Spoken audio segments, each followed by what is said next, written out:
అందరికీ వందనాలు. Praise the lord.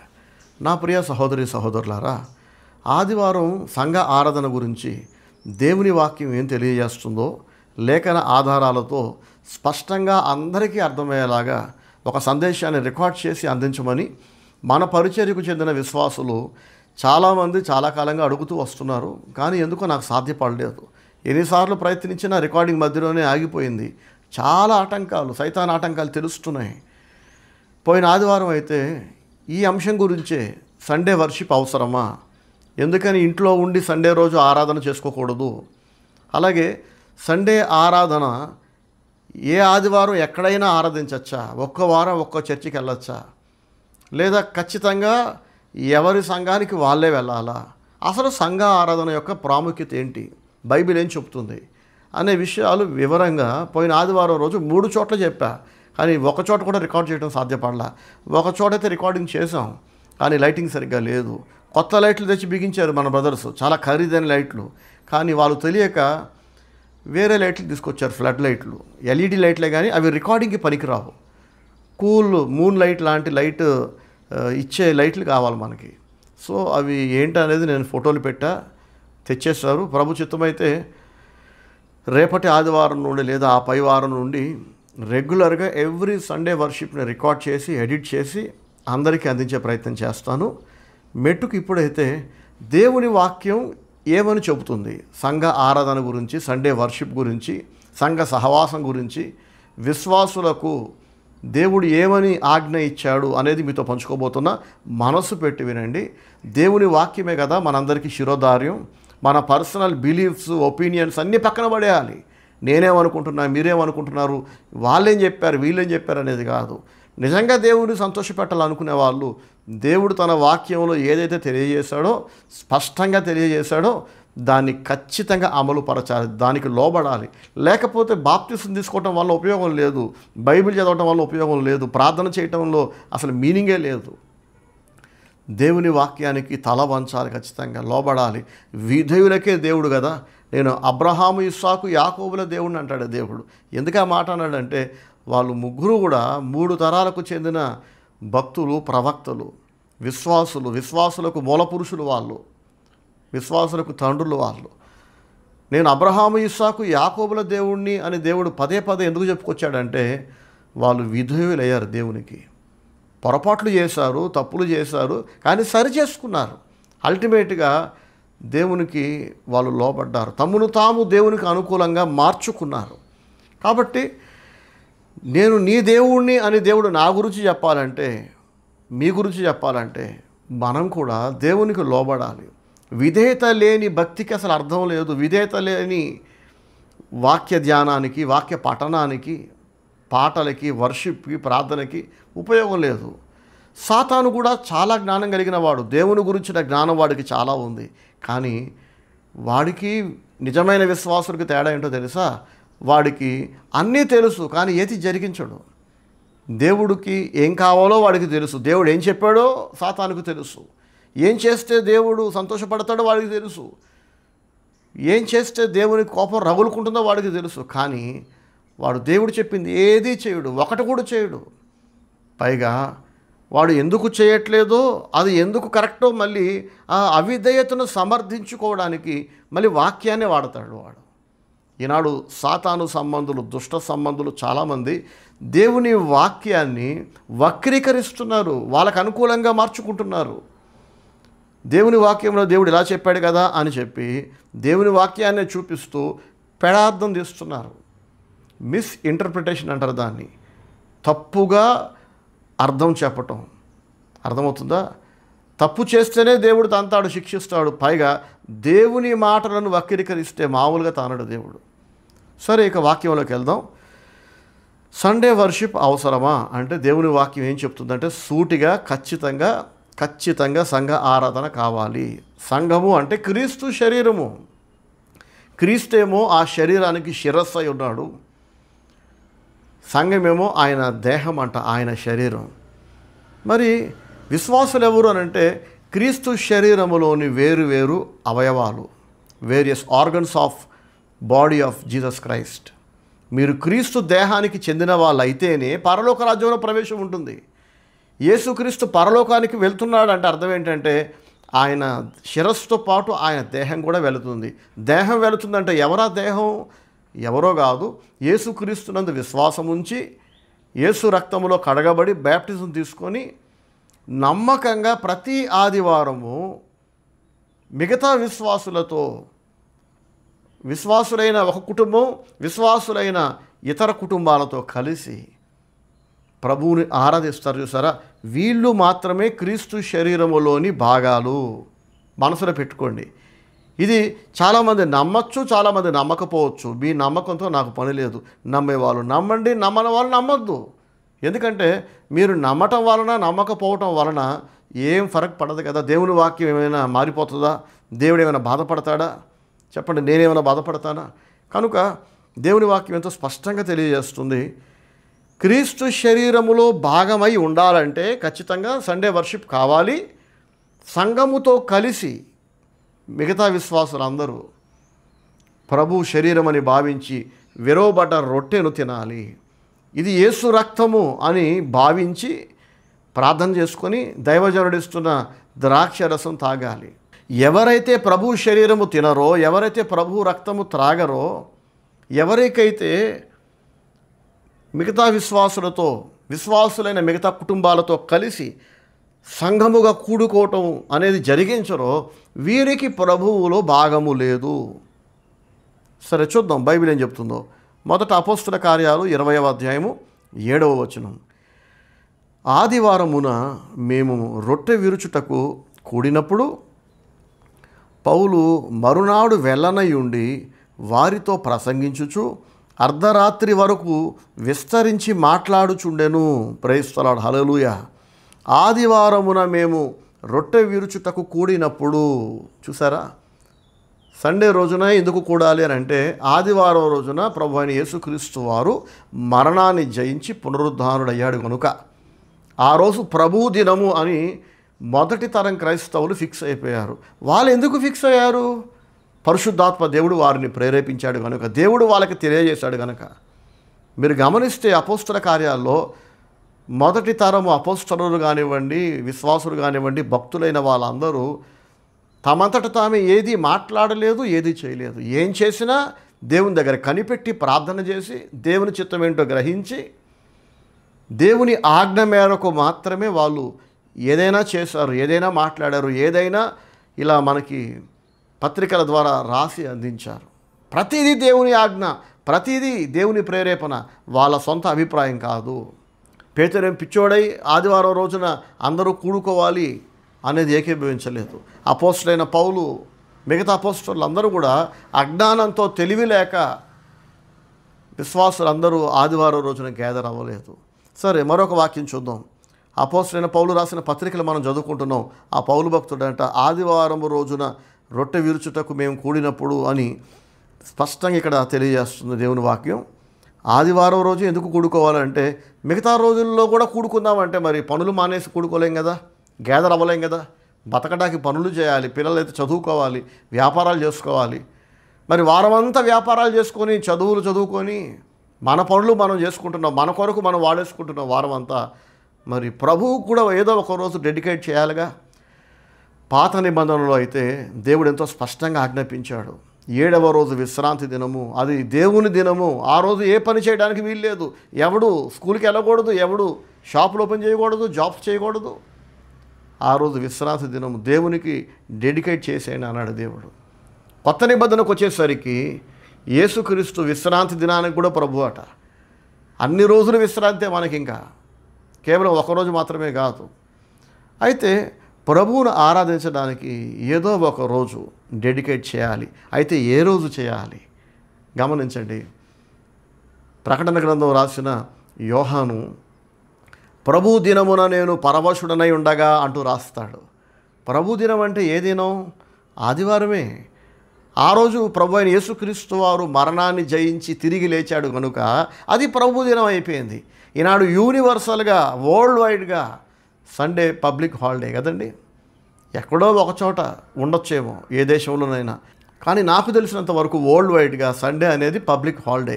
ఎందుకని పబ్లిక్ హాలిడే అంటే ప్రభు అయిన యేసుక్రీస్తు వారు ప్రపంచంలోని మనుషులందరి కొరకు చనిపోయి తిరిగి బతికాడు ఆయన. ఒకరి కోసం ఇద్దరి కోసం కాదు, ఒక దేశం కొరకు కాదు.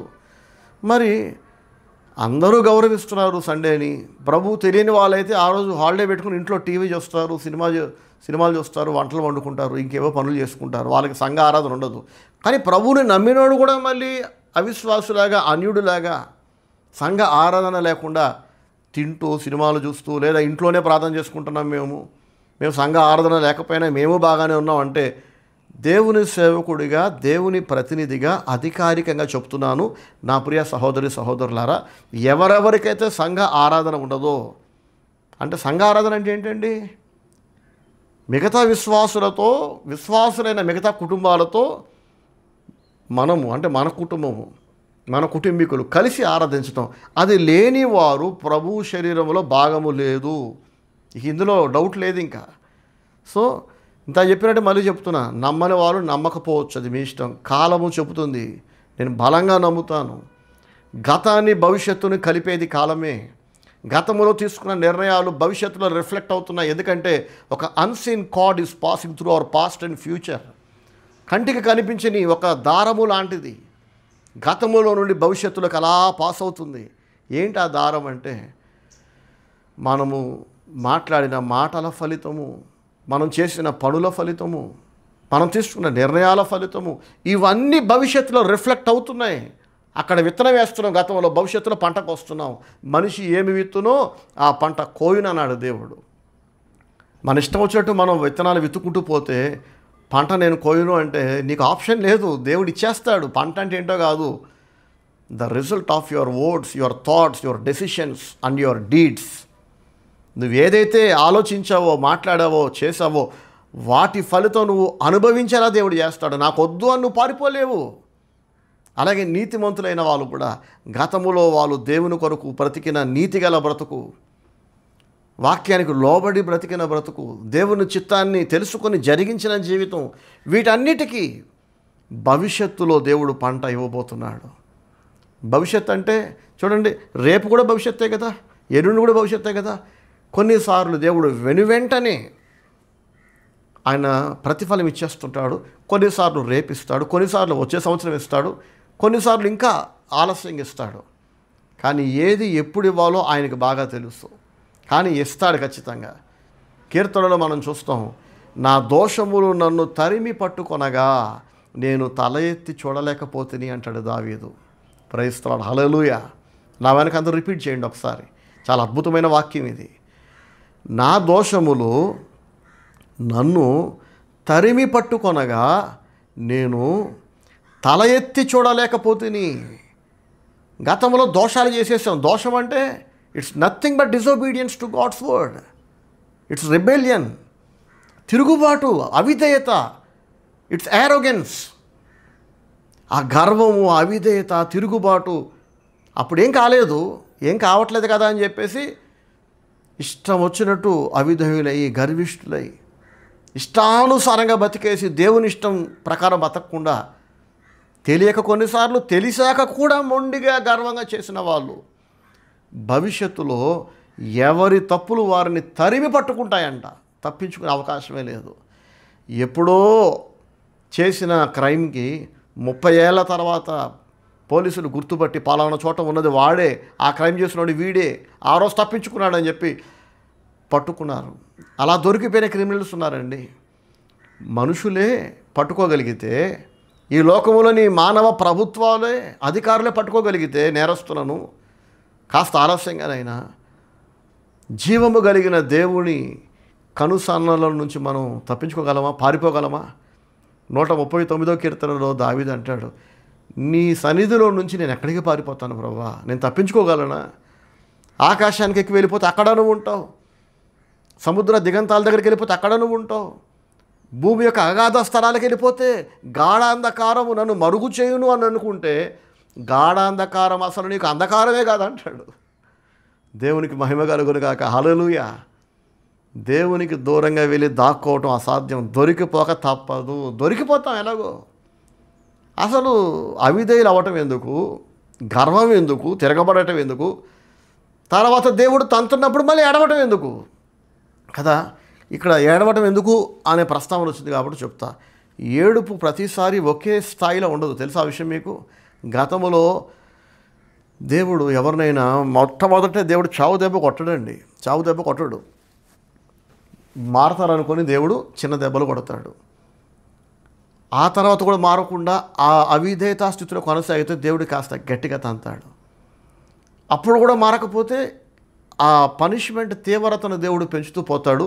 దేవుడు తన కోపాన్ని కుమ్మరించే తీవ్రత పెంచే కొద్దీ మన దుఃఖ స్థాయి కూడా పెరుగుతుంది, మన కష్టాల స్థాయి కూడా పెరుగుతుంది, ఏడుపు కూడా తీవ్రమవుతుంది. నాకు ఫోన్ చేసి ఏడిస్తే నేనేమీ చేయలేను. స్టీవెన్ బ్రదర్ ఒక మాంత్రికుడు కాదు, అర్థమవుతుందండి? ఓం భీమ్ అని చెప్పి ఇలా మంత్రాలు చేయలేను, నా వల్ల కాదు. మెజిషియన్ కాదు, ఎవరి కష్టాలు నేను తీయలేను, ఎవరిని దీవించలేను. పదే పదే చెప్తున్నా, నాకు మొరపెట్టుకోవటం వలన నేనేం చేయలేను. మీరు అవిధేయులయ్యి, మీరు గర్విష్ఠులయ్యి దేవునికి లోబడకుండా నాకు చెప్పి ప్రార్థన చేయమంటే, మీరు ప్రార్థిస్తే వినని దేవుడు నేను చేస్తే వింటాడా? ఆయన లంచం పుచ్చుకొనని దేవుడు కదా, ఆయన ఎవరు మభ్యపెట్టలేరు కదా. అసలు ఎందుకు తిరగబడాలి, ఎందుకు చావు దెబ్బ తినాలి చెప్పండి? సో దోషములు తరిమి పట్టుకుంటాయి, మూల్యం చెల్లించక తప్పదు. నమ్మి బాప్తిసం పొందినవాడు రక్షింపబడును అని దేవుడు ఎలాగైతే ఒక ఖచ్చితమైన ఆజ్ఞ తెలియజేశాడో, బాప్తిసం తీసుకోగలిగిన వాళ్ళందరూ తీసుకోవాలి. కొంతమంది అంటూ ఉంటారు, బాప్తిజం లేకపోయినా పర్వాలే, విశ్వాసం వలన రక్షించబడతాం, సిలువ మీద దొంగకు బాప్తిసం ఉందా అంటారు. వాడు దిగి బాప్తిసం తీసుకునే అవకాశం లేదు, వాడు తీసుకోలేదు. తీసుకునే అవకాశం లేని వ్యక్తులను దేవుడు క్షమిస్తాడు, జాలి పడతాడు. ఆయన క్రూరుడు కాదు, ఆయన బలిని కోరువాడు కాదు, కనికరమును కోరే దేవుడని వ్రాయబడి ఉంది. ఆయన అర్థం చేసుకుంటాడు. ఐసీయూలో ఒక పేషెంట్ ఉన్నాడండి, చావు బ్రతుకుల మధ్య. ప్రభువును తెలుసుకున్నాడు కానీ బాప్తిసం తీసుకునే అవకాశం లేదు, చనిపోయాడు. ఐసీయూలో ఉన్న వ్యక్తిని తీసుకుని నెలల్లో ముంచగలమా?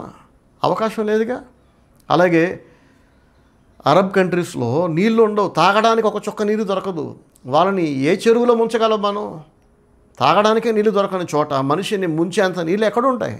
సో అట్లాంటి చోట్ల ఎవరైనా బ్యాప్టిజం అక్కర్లేదు అని అంటే పోనీ అర్థం ఉంటుంది, దేవుడు అర్థం చేసుకుంటాడు. బలిని కోరే దేవుడు కాదు, కనికరాన్ని కోరే దేవుడు. కానీ నీళ్లు సమృద్ధిగా ఉన్నాయి, బాప్తిజం ఇవ్వడానికి దైవజనుడు ఉన్నాడు. నువ్వు యేసునందు విశ్వాసం ఉంచుతున్నావు, కానీ నీ గర్వంతో నువ్వు బ్యాప్టిజం తీసుకోకుండా మొండికేస్తే నీ గర్వమే నిన్ను నాశనం చేసేస్తుంది. దేవుడు సామెతల గ్రంథంలో రాయించాడు, ఎవని గర్వము వానిని నాశనం చేయను. ఎవరిని ఎవరు నాశనం చేయరండి. చాలామంది అంటుంటారు, వాళ్ళు మమ్మల్ని తొక్కేశారు, వాళ్ళు మా టైం వేస్ట్ చేశారండి, వాళ్ళు మా డబ్బులు వృధా చేశారండి. సరే, ఎవరో మీ టైం వేస్ట్ చేశారు, మీ డబ్బులు వేస్ట్ చేశారు. ఎన్నిసార్లు చేస్తారు ఎవరైనా? ఒకసారిగా చేయగలిగింది. ఒకసారి మిమ్మల్ని మోసం చేసిన వాడిని మళ్ళీ తీసుకొచ్చి ఒళ్ళో కూర్చోబెట్టుకొని మళ్ళీ కౌగులించుకొని మళ్ళీ నెతికెక్కించుకున్నారంటే అది మీ చేతగానితనం, మీ తెలివి తక్కువతనం అది. అప్పుడు వాళ్ళు కాదు మిమ్మల్ని నాశనం చేసింది, మిమ్మల్ని మీరే నాశనం చేసుకున్నట్టు. దేవుని వాక్యం అంటుంది, ఎవరు ఎవరిని నాశనం చేయరంట. ఎవని గర్వము వానిని నాశనం చేయను. దెబ్బతిన్న ప్రతి వాడు తనలోని గర్వాన్ని బట్టి, గర్వాన్ని మనం ఒకవేళ విడదీసి ఇంకా సింప్లిఫై చేసి అర్థమయ్యేలా చెప్పాలంటే అవిధేయత, తిరుగుబాటు. సర్లే, నాకు తెలుసులే ఏం చేయాలో, దేవుడు ఇలా చెప్పాడా, ఇలా కూడా చేయొచ్చులే, నేను చేయను. ఇవి మనం చూస్తే సౌలు దగ్గర కనబడతాయి, అవిధేయులు అందరి దగ్గర కనబడతాయి. సరే, ఇక మరొక వాక్యం చదువుకుందాం. చూడండి, 1 కొరింథీ పత్రిక 16వ అధ్యాయము 1-2 వచనాలు చదువుకుందాం. పరిశుద్ధుల కొరకైన కానుక విషయమైతే నేను గలతీయ సంఘములకు నియమించిన ప్రకారము మీరును చేయుడి. నేను వచ్చినప్పుడు చందా పోగు చేయకుండా ప్రతి ఆదివారమున మీలో ప్రతివాడును తాను వర్ధిల్లిన కొలది తన యొద్ద కొంత సొమ్ము నిలువ చేయవలెను. ప్రైజ్ ది లార్డ్, హల్లెలూయా. అపోస్తలుడైన పౌలు అంటున్నాడు, నేను వచ్చినప్పుడు కానుకలు తీసుకొని వెళ్తా, నేను వచ్చేదాకా మీరు పోగు చేయండి అంటున్నాడు. ఎత్తబడ్డ కానుకలు, అందరూ వేసిన కానుకలు ఉంటాయి కదా ఆదివారం ఆరాధన రోజున, అవి ఎత్తి పక్కన పెట్టమంటున్నాడు. అది ఏ రోజున ఎత్తే కానుకలట? ఆదివారమున మీలో ప్రతివాడును. చూసారా, నేను వచ్చినప్పుడు చందా పోగు చేయకుండా ప్రతి ఆదివారమున మీలో ప్రతివాడును తాను వర్ధిల్లిన కొలది తన యొద్ద కొంత సొమ్ము నిలువ చేయవలెను. నేను వచ్చినప్పుడు అప్పటికప్పుడు గ్యాదర్ చేద్దామంటే అవ్వదు. డబ్బు ఉందనుకోండి, ఏదో ఖర్చుకి వాడేస్తాం కదా. కాబట్టి వచ్చిన డబ్బు వచ్చినట్టు అందులో ప్రభు సొమ్ము ఏదైతే ఉంటుందో అది వెంటనే తీసేయాలి. ముందు నా అవసరానికి వాడేసుకున్నాక తర్వాత తిద్దాములే అనేది కరెక్ట్ కాదు.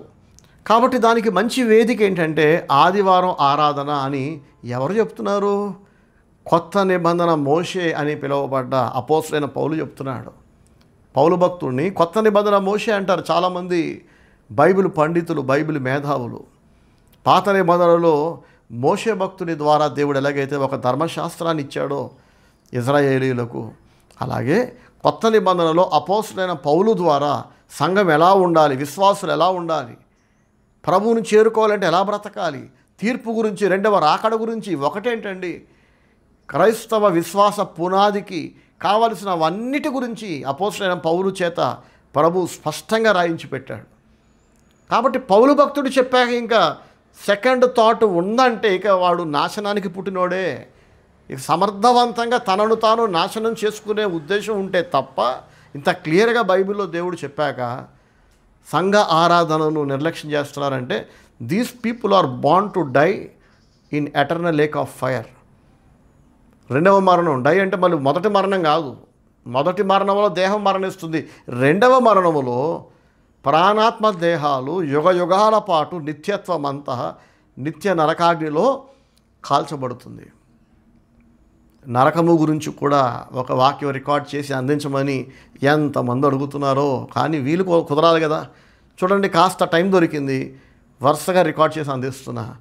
స్టీవెన్ శాస్త్రి అనే ఒక నీతిమంతుడికి, ఒక దైవజనుడికి, ఒక అభిషిక్తుడికి కాస్త టైం దొరికితే వాక్యాలే రికార్డ్ చేస్తాడు. కాస్త దేవుడిని నెమ్మదిస్తే ఇంకా ఎక్కువ వాక్యం రికార్డ్ చేస్తాడు, ఇంకెక్కువ పాటలు అందిస్తాడు, ఇంకెక్కువ మందికి ప్రభువుని అందిస్తాడు.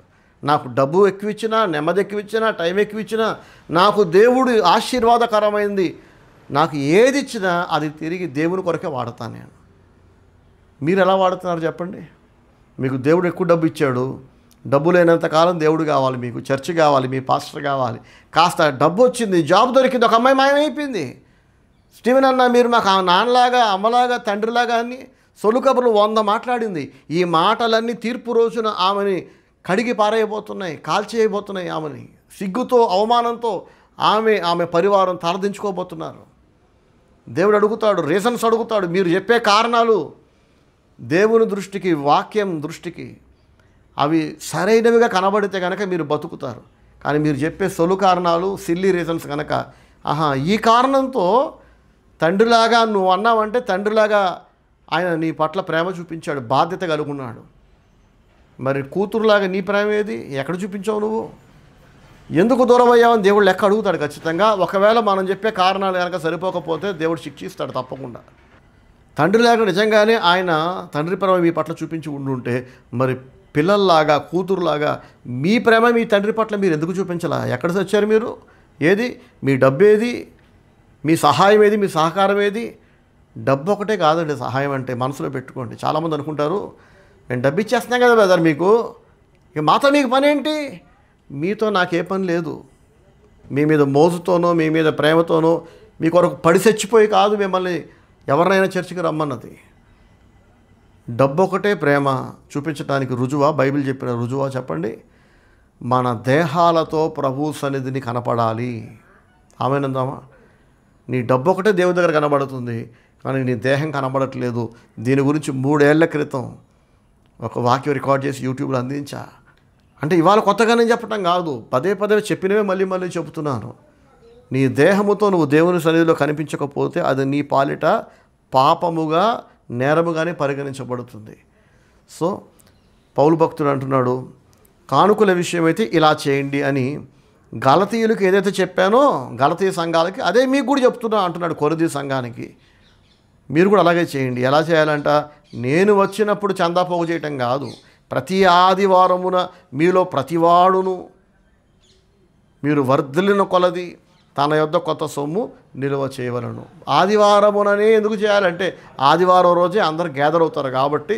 ఎందుకని ఆ రోజే గ్యాదర్ అవుతున్నారంటే అది ప్రభువు నియమించిన దినము కనుక. కాబట్టి ఆదివారం రోజున మొదటి తరం క్రైస్తవులు ఎలాగైతే అందరూ గ్యాదర్ అయ్యారో, గ్యాదర్ అయినప్పుడు అందరూ కానుకలు తీసుకొచ్చారో, సరిగ్గా అలాగే మన జనరేషన్లో కూడా మనం చేయాలి. ఆదివారం రోజున విశ్వాసులందరూ తమ తమ కుటుంబాలతో కలిసి ఒక సంఘముగా గ్యాదర్ అవ్వాలి. ఈ గ్యాదరింగ్లో ఒక అద్భుతం ఉంటుంది. ఏంటో తెలుసా? ఒక శరీరంలో ఎలాగైతే అన్ని అవయవాలు ఒకేలా ఉంటాయా?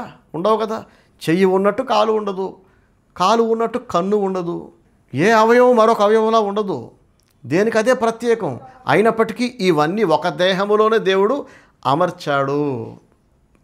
అలాగే విశ్వాసులు, అలాగే వాళ్ళ కుటుంబాలు, ఈ కుటుంబం ఉన్నట్టు ఆ కుటుంబం ఉండదు, ఆ కుటుంబం ఉన్నట్టు మరో కుటుంబం ఉండదు. ప్రతి ఒక్క కుటుంబం ప్రత్యేకమైంది.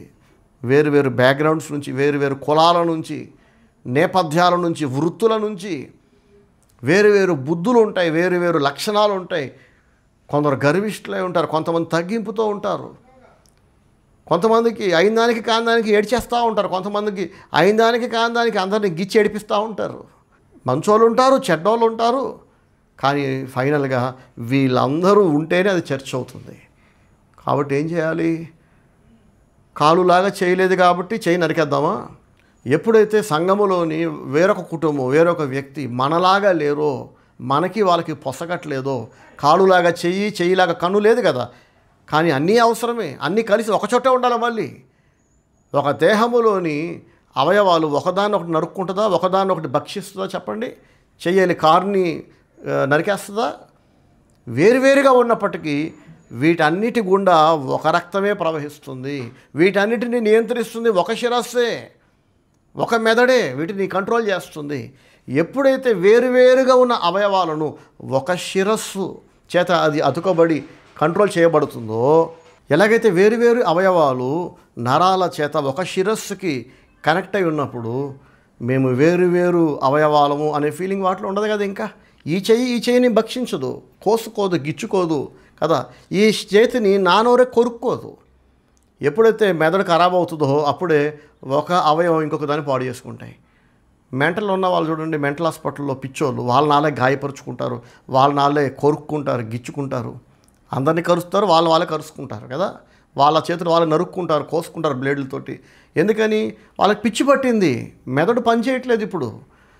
కాబట్టి ఇది నా దేహమే కదా, నా దేహాన్ని నేనే గాయపరుచుకోకూడదు, బాధ పెట్టుకోకూడదు, నా దేహాన్ని నేనే పరాయి అవయవంలో చూడకూడదు అన్న జ్ఞానం ఒక పిచ్చోడికే ఉండదు.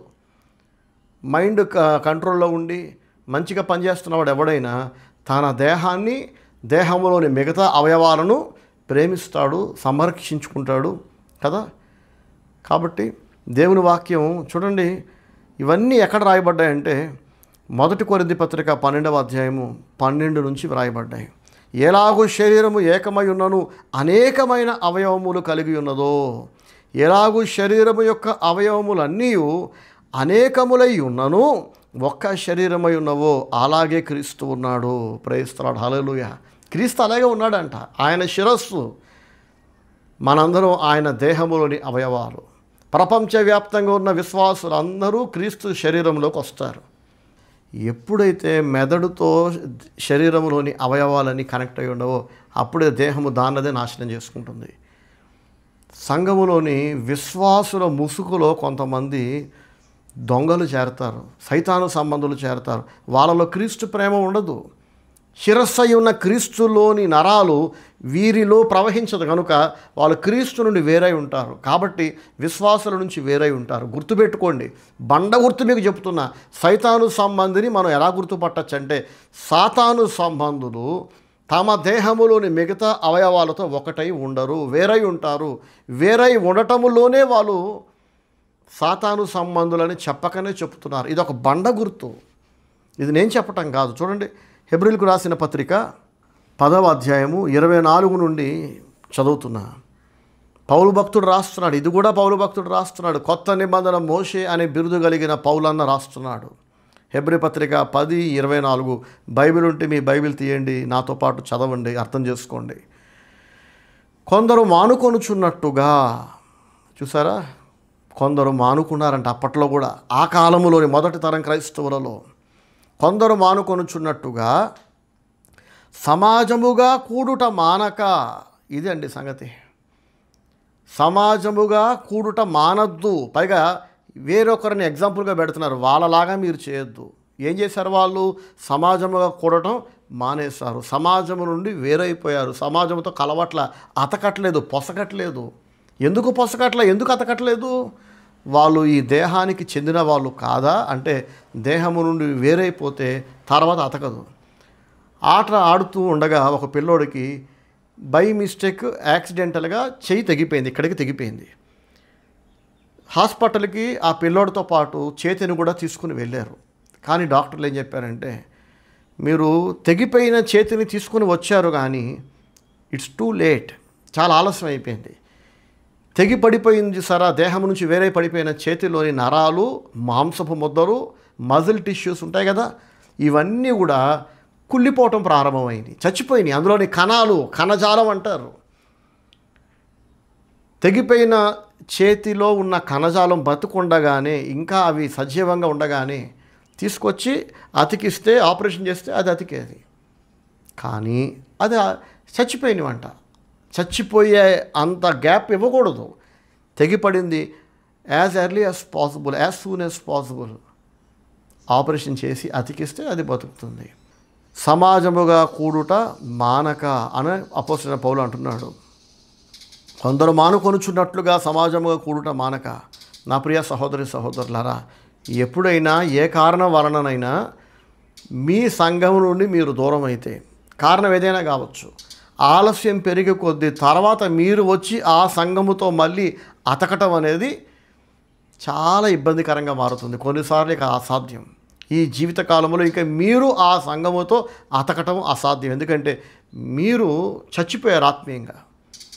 ఒక సంఘాన్ని కాదనుకొని మరొక సంఘానికి వెళ్ళొచ్చు. ఎప్పుడో తెలుసా, ఆ సంఘ కాపరి సరైన వాక్యం అందించట్లేదు, అక్కడ ఆత్మీయ ఆహారం లేదు, పోషణ సరిగ్గా లేదు, మాకు మేము ఇంకా భక్తిగా బతకాలనుకున్నాం, ఇంకా ఆత్మీయంగా ఎదగాలనుకుంటున్నాం, కానీ అక్కడ చూస్తేనేమో సంఘ కాపరి సరిగ్గా అన్నం పెట్టట్లేదు, ఆత్మీయ ఆహారం అందించట్లేదు, మేము భక్తిహీనం అయిపోయేలా ఉన్నాం అక్కడే ఉంటే అని చెప్పి వేరే సంఘాలకు వెళ్ళొచ్చు. కానీ మీరు వేరొక సంఘాన్ని వెతుక్కుంటూ వెళ్తున్నారు చూసారా, ఆ సంఘము విడిచిపెట్టిన సంఘము కంటే ఆత్మీయంగా ఉండాలి.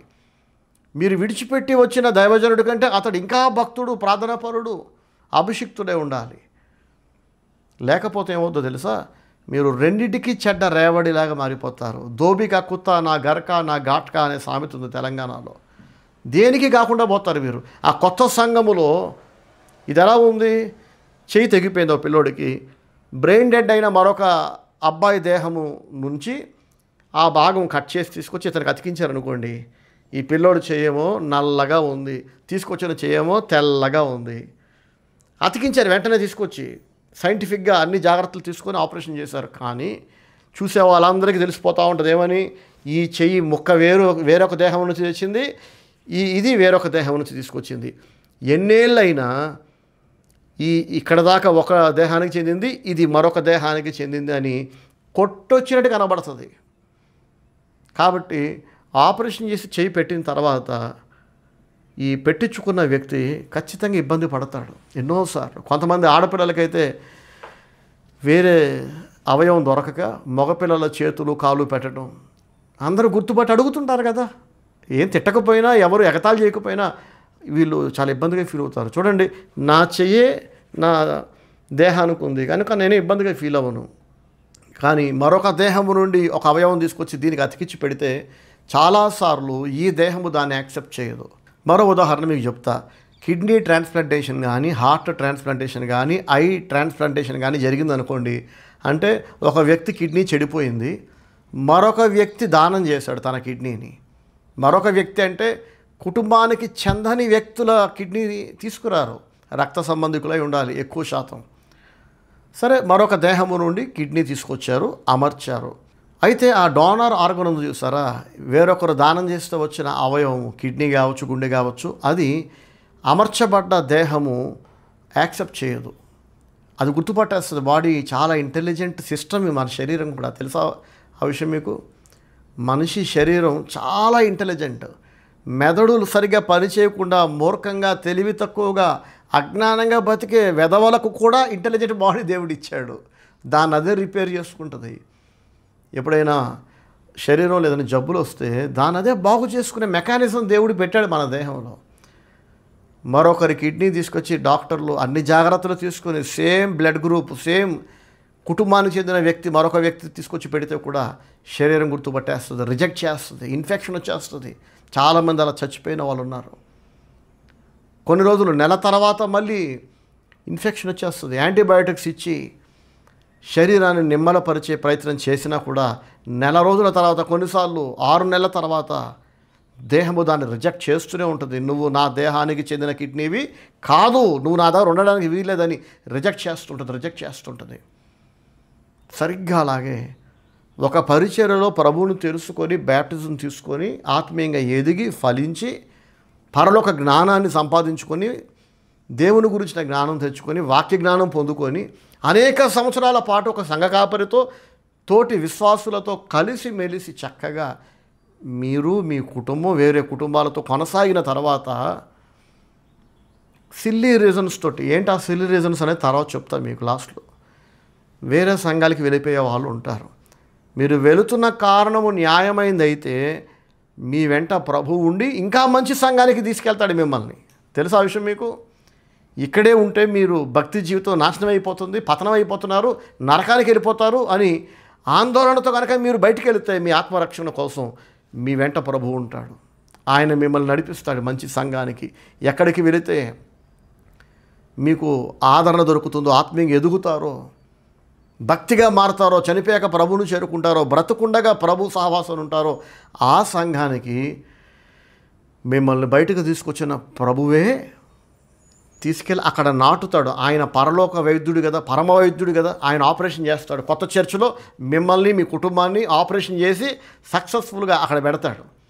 డాక్టర్లు, ఈ లోకంలోని డాక్టర్లు చేసి ఆపరేషన్లు ఫెయిల్ అవుతాయి, ఇన్ఫెక్షన్లు వస్తాయి. కానీ పరలోక వైద్యుడు, పరమ వైద్యుడైన యేసయ్య ఒక వ్యక్తిని కానీ కుటుంబాన్ని కానీ ఒక సంఘము నుండి తీసుకెళ్ళి మరొక మంచి సంఘంలో పెడితే, దేవుడు పెడితే, అది దేవుని వలన జరిగితే, అది దైవ కార్యం అయితే, మనుషుల ప్రమేయం లేకుండా దేవుని మూలంగా కలిగింది అయితే మీరు ఆ కొత్త చోట వర్ధిల్లుతారు, అక్కడ మెర్జ్ అయిపోతారు.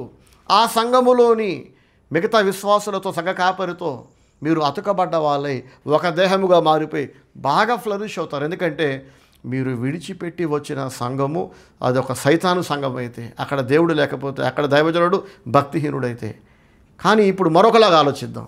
మీరు విడిచిపెట్టి వెళ్ళిపోతున్న సంఘము భక్తి గల సంఘము, అక్కడ దేవుడు ఉన్నాడు, అక్కడ వాక్యం ఉంది, వాక్యానుసారమైన బోధ ఉంది, అక్కడ దైవజనుడు దేవుడు పిలిచి అభిషేకించిన వ్యక్తి. అయినా కూడా మీరు మీ అధికార కాంక్షతో, డబ్బు పిచ్చితో, మీ స్వలాభం కొరకు, మీ గర్వంతో, మీ లోకాశలతో చిచ్చి ఇక్కడ ఎందుకో మనం పొసకలేకపోతున్నాం. ఎందుకని? మీ లోకాశలకి అక్కడ చోటు లేదు, మీ చిల్లర వేషాలకి అక్కడ సంఘ కాపరి గౌరవించట్లా. ఇక్కడ ఇలాంటి పిచ్చి కథలో నడవవు అని పాస్టర్ గారు మిమ్మల్ని ఆపుతున్నారు. అది మీకు నచ్చట్లే కాబట్టి వెళ్ళిపోతాం అనుకుంటున్నారు. కొంతమంది అధికార కాంక్షతో వెళ్ళిపోతారు. ఏంటి, ఈ పాస్టర్ గారు ఎన్నేళ్ళైనా నన్ను మిగతా వాళ్ళకంటే గ్రేట్ అని గుర్తుపట్టాడేంటి? అక్కడ అంత మ్యాటర్ ఉండదు, అంత సబ్జెక్ట్ ఉండదు, అంత సీన్ ఉండదు. కానీ ఆ వ్యక్తి ఆరాటం, నన్ను అందరిలో ఒకటిలా చూస్తున్నాడేంటి? నన్ను సంఘ పెద్దగా పెట్టాలి, నన్ను ఒక నాయకుడిలా పెట్టాలి, అసిస్టెంట్ పాస్టర్లా పెట్టాలి, అవసరమైతే ఈ పాస్టర్ గారిని తని తోలేసి నేనే పాస్టర్ అవ్వాలి. నేనుండగా మీరు ఎందుకు బ్రదర్ ఇక్కడికి రావటం, మీరు మూసుకొని మీ ఊర్లో ఉండండి, నేను చెప్తా వాక్యం అన్నవాళ్ళు ఉన్నారు నాతో కొంతమంది. ఆ పోనీ అలా అన్న వ్యక్తి దేవుని వాక్యం బోధించగలడా అంటే 5 నిమిషాలు సాక్ష్యం చెప్పమంటే వాడు ఏం చెప్తున్నాడో వాడికే తెలియదు. వినే వాళ్ళకి కళ్ళు తిరిగితే గర్రమంతిరి కింద పడతారు. 5 నిమిషాలు తన జీవితంలో జరిగిన సంఘటన గురించి సాక్ష్యంలా చెప్పమంటే చెప్పడం చేతగాని ఒకడు, వాడు ఏం మాట్లాడుతున్నాడో తెలియదు, ఎక్కడ మొదలెట్టాడో ఎక్కడ ముగించాడో తెలియదు, చెప్పే తనకు తెలియదు, వింటున్న వాళ్ళకైతే ఇంక పిచ్చి పడుతుంటుంది. అలాంటి ఇంటలెక్చువల్ స్టేటస్ తోటి, స్టాండర్డ్స్ తోటి భక్తి ఉండదు, వాక్య జ్ఞానం ఉండదు. ఎక్కడెక్కడో ఎవరెవరో రాసిన కొటేషన్లు, వాక్యాలు, ప్రసంగాలు అన్నీ కాపీ కొట్టేసి కింద వీళ్ళు పేరు పెట్టుకుంటారు. దొరికిపోతారుగా దొంగలు. ఒక తోడేలు గొర్రె బొచ్చు కప్పుకొని వచ్చింది అనుకోండి, ఎంతసేపు నటించగలదు అది? ఎక్కడో బయట ఒక తోడేలు ఊలబెట్టింది అనుకోండి, అని అరిసింది అనుకోండి, ఆ అరుపినగానే దీని జీన్స్ యాక్టివేట్ అయిపోయి దీనికి కూడా అరవాలనిపిస్తుంది. గొర్రెల మధ్యలో గొర్రెలా కలిసిపోయి ఉంటుంది గొర్రెబొచ్చు కప్పుకొని. కానీ సడన్గా ఒక గొర్రె తల ఇలా పైకెత్తి తోడేళ్ళు అరుస్తాయి కదా, అని ఒల పెడతాయి కదా, ఇది ఒల పెడుతుంది. గొర్రెల కాపరికి డౌట్ వస్తుంది, గొర్రెలన్నిటికీ డౌట్ వస్తాయి. మా మధ్యలో ఉన్న ఒక గొర్రె ఏంటి ఆడ్గా బిహేవ్ చేస్తుంది, తోడేలులాగా ఒల పెడుతుంది ఏంటి అని డౌట్ వస్తుంది. దాని బిహేవియర్ తేడా కొడుతుంది, దొరికిపోద్ది అది వెంటనే. కనుక నా ప్రియ సహోదరి సహోదరులారా, భక్తి లేనోడు భక్తి గల సంఘంలోకి వస్తే వాడు అక్కడ ఉండలేడు. అధికార కాంక్షతో వచ్చి అక్కడ ఏదో వెలగబెట్టేద్దామని, రాద్ధాంతం చేద్దామని, అందరికీ నేర్పేద్దామని, సంఘ కాపరు కూడా నేర్పేద్దామని, పాస్టర్ గారు మీరు అలా చేయకూడదు, ఇలా చేయకూడదు, ఇలా చేయండి, అలా చేయండి. నువ్వు చర్చికి వచ్చేది అన్నీ మూసుకొని వినడానికి, నేర్చుకోవడానికి, పాస్టర్ గారికి నేర్పడానికి కాదు కదా. పోనీ పాస్టర్ గారికి నేర్పే అంత తెలివి, పరలోక జ్ఞానం ఉందా అంటే ఆ మనిషి లైఫ్ని గమనించి చూస్తే, కుటుంబాన్ని గమనించి చూస్తే, చిన్నపిల్లలు పడక మీద లెటర్నికి వెళ్ళిపోయి, 3 నెలలు 4 నెలలు వయసున్న పిల్లలు పడక మీద లెటర్నికి వెళ్ళిపోయి, తల్లిదండ్రులు వచ్చి చూసేలోపు అక్కడే దొరలేసి పామేసుకొని రచ్చ రచ్చ పెంట పెంట కంపు కంపు చేసుకుంటారు చూడండి. అలా తన జీవితాన్ని, తన కొంపని కంపు కంపు చేసుకున్న అష్టనిష్ట దరిద్రుడు అనమాట. ఇలాంటి వాడికి ఇలాంటి అవలక్షణాలు, చిల్లర కోరికలు, పిచ్చ కోరికలన్నీ. పద్ధతిగా తన బతుకు తాను బతుకుతూ సగకాపరికి సాయం చేస్తూ కుటుంబాన్ని జాగ్రత్తగా చూసుకుంటున్న వాళ్ళు పద్ధతిగా ఉంటారు, వస్తారు, వాక్యం వింటారు, వెళ్ళిపోతారు, పాస్టర్ గారు చెప్పిన పనులు చేస్తారు. ఫలానా చోట ప్రేయర్ ఉంది, అందరూ రావాలి, ఆ రోజు వీలైన వాళ్ళందరూ రండి, లైట్లు పెట్టాలి, అక్కడ యాంప్లిఫైర్ పెట్టాలి, స్పీకర్ పెట్టాలంటే పద్ధతిగా బతుకుతున్న ఆత్మ సంబంధులు చాలామంది వస్తారు. ఒకసారి ఒక చోట కుదరకపోతే ఇంకోసారి ఇంకో చోటకు వస్తారు. కానీ ఎక్కడ ప్రార్థన పెట్టినా దైవజనుడికి సేవలో సహకరించడానికి, లైట్లు పెట్టడానికి, యాంప్లిఫైర్ పెట్టడానికి, మైకు స్పీకర్లు మోయడానికి రాకుండా ఆగిపోయే ఒకే ఒక వ్యక్తి ఎవరంటే గొర్రెబొచ్చు కప్పుకున్న తోడేలు. మనం ఇది గుర్తుపట్టేయచ్చు, అది తోడేలు, అది గొర్రె లక్షణాలు లేవు దీనికి. మీకు అర్థమవుతుందా? సరే, ఇలాంటి సైతాను సంబంధులు ఆత్మ సంబంధమైన పరిచర్యలకు వస్తే వాళ్ళు పొసకలేరు, ఇమడలేరు, అది వీళ్ళకి నచ్చదు. సైతాన్ చూడండి ఎప్పుడు డిస్సాటిస్ఫాక్షన్ దేవుని గురించి. దేవుడు ఎందుకు అలా చేస్తాడో, దేవుడు ఇలా ఎందుకు చేయడో, వీడు చెప్పినట్టు దేవుడు వినాలంట. సాతాన్ని ఇంటర్వ్యూ తీసుకుంటే ఇలాంటి మైక్ ఒకటి సాతానికి పెట్టి, చెప్పండి మిస్టర్ సాటన్ అంటే, yes come on what's up pastor Steven Shastri అంటాడు. వై డూ హేట్ గాడ్ అని అడిగితే బికాస్ అని చెప్పి వాడు కొన్ని సిల్లీ రీజన్స్ చెప్పుకొస్తాడు. మరి అంత ప్రేమ, దేవుడు ప్రేమై ఉన్నాడు, అది నాకు నచ్చలేదు అంటాడు వాడు బోర్డ్ ఒపీనియన్స్ కూడా చెప్తాడు. ఎన్నిసార్లు పశ్చాత్తాపడ్డా క్షమిస్తాడు ఆయన, అది నాకు నచ్చలేదు అంటాడు వాడు. మరి మిమ్మల్ని అడిగితే మీరేం చెప్తారంటే క్షమించకూడదు, ప్రేమించకూడదు. సైతాన్ చెప్పినట్టు విందామా? చెప్పండి, ఇంకా చెప్పండి. దేవుని గురించి మీకెందుకు బాధ, ఏంటి మీ బాధ, ఎందుకు దేవుణ్ణి మీద తిరగబడ్డారు, దేవుణ్ణి ఎందుకు కాదనుకున్నారు, అసలు దేవుడు మిమ్మల్ని తన్ని తోలేశాడు పరలోక రాజ్యం నుంచి, వాట్స్ ద రీజన్ అంటే వాడు అంటాడు, దేవుడు పరిశుద్ధుడై ఉన్నాడు, అది నాకు నచ్చలేదు. మీకు అర్థమవుతున్నాయా రీజన్స్? సైతాను దేవుడు ఎందుకు కాదనుకున్నాడో, సాతాను సంబంధులు ఆత్మ సంబంధులను ఎందుకు కాదనుకుంటున్నారో కారణాలు చెబుతున్నాను. ఒక భక్తిహీనుడు భక్తిగల పరిచర్యలో ఉండలేడు, ఉండకూడదు కూడా. ఒక దైవజనుడిగా, ఆత్మాభిషిక్తుడిగా, నా జీవితానికి దేవునికి అంకితం చేసిన వ్యక్తిగా ఈ పరిచర్యలో తోడేలు ఉండడానికి నేను ఒప్పుకోను. తన్ని తోలేస్తా, కుదిరితే కొట్టి చంపేస్తాను కూడా. ఇంత కష్టపడేది గొర్రెల కోసం కదా. గొర్రెలంటే ఎవరు? దేవుడు. ఇది ఎవరితో పోల్చాడు? నేను గొర్రెల కాపరిని అన్నాడు ఆయన. నా గొర్రెలు నా స్వరము వినును అన్నాడు యేసయ్య. ప్రైజ్ ది లార్డ్, హల్లెలూయా. మీరు నిజంగా ఒక సంఘానికి చెందిన వాళ్ళు అయితే ఆ సంఘ కాపరి మాట కూడా మీరు వింటారు. స్థానిక సంఘంలో మీరు నిజంగా ఆ సంఘానికి చెందిన వాళ్ళైతే ఆ కాపరికి మీకు పొసకట్ల, ఆ కాపరి మాట మీరు ఏనాడు వినట్లేదు. పలానా చోట ప్రేరు పెట్టాం, రండి అందరూ అంటే అందరూ రండి, అందరూ సాయం చేయండి అంటే స్త్రీలు చేయగలిగినవి స్త్రీలు చేస్తారు, పురుషులు చేయగలిగినవి పురుషులు చేస్తారు. అంటే ఎట్లా? బలము వాడకూడని పనులు ఉంటాయి కదా, కొన్ని చిన్న చిన్నవి ఉంటాయి. కార్పెట్లు వేయటం, చైర్లు వేయటం, డెకరేషన్ చేయటం ఆడపిల్లలు చేస్తారు. బరువైన పనులన్నీ పురుషులు చేస్తారు. నువ్వు పురుషులు చేసే పని చేయవు, ఆడవాళ్ళు చేసే పనులు చేయవు అంటే ఎవరు నువ్వు? అటు ఇటు కాని రకమా? మీరు అర్థం చేసుకోండి. ఇవి ఎవరి గురించి నేను చెప్తున్నానంటే నువ్వు ఉండి కూడా నీ వల్ల నీ సంఘానికి ప్రయోజనం లేదంటే, అక్కడ ఉపయోగపడాలనే కోరిక నీకు లేదంటే ఆ సంఘము నీకు కరెక్ట్ కాదు. అది ఒక భక్తిగల పరిచర్య. పురుషుడు పురుషుడిలా బతకాలి, స్త్రీలు స్త్రీలా బతకాలి. కానీ పురుషుడు స్త్రీలాగా ఆడంగితనం కనపరిస్తే నువ్వు మగ పుట్టి మూతి మీద మీసాలు ఉండి షేవింగ్ చేసుకోవడానికి గడ్డం పెరుగుతుంది. కానీ ఒళ్ళొంచి సంఘ కాపరితో పాటు నేను స్పీకర్లో మోస్తానండి. ఇప్పటికీ దేవుని సేవ ప్రారంభించక మునుపు మా సంఘ కాపరికి పాస్టర్ అబ్రహాం కేడియస్ గారికి దేవుని సేవలో గొడ్డు చాకిరీ చేసి పెట్టాను నేను. తెలుసా విషయం మీకు? ఇప్పుడు ఆ పరిచర్యలో ఉన్న పాస్టర్లు చాలామంది చేయని పనులన్నీ నేను చేసి పెట్టా. ఆయన బట్టలు ఉతికి పెట్టా, బాత్రూమ్ ఆయన వాడుతున్న దొడ్డి బాత్రూమ్ కడిగి పెట్టా, చర్చికి అందరూ వచ్చి వెళ్ళిపోతున్న తర్వాత ఆ కార్పెట్లు ఉతికి పెట్టా, ప్రతి శుక్రవారం ఆదివారం యాంప్లిఫైరు మైకులు స్పీకర్లు పెట్టి పాస్టర్ గారికి ఏమేం కావాలో అన్నీ పెట్టి, మళ్ళీ ఆయన వాక్యం చెప్పడానికి ముందు గంట సేపు పాటలు పాడమంటే పాటలు పాడి, ఆయన ఎప్పుడు అనేవాడు, అయ్యా అందరూ ఏదో ఒక పని చేయగలరు, కానీ నువ్వు ఉంటే all in one multi tasking చేస్తావు. దొడ్లు కడగమంటే కడుగుతావు, బాత్రూమ్లు కడిగేస్తున్నావు నా కోసం, దైవజనుడు అని గౌరవించి. వంట చేయమంటే వంట చేస్తావు, బట్టలు ఉతికి పెడుతున్నావు, అంట్లు కడుగుతున్నావు, స్పీకర్లు యాంప్లిఫైర్ పెడుతున్నావు. ఇవన్నీ కాక మళ్ళీ కంజరు కొట్టుకుంటూ పాటలు పాడుతున్నావు, కీబోర్డ్ ప్లే చేసుకుంటూ పాటలు పాడుతున్నావు.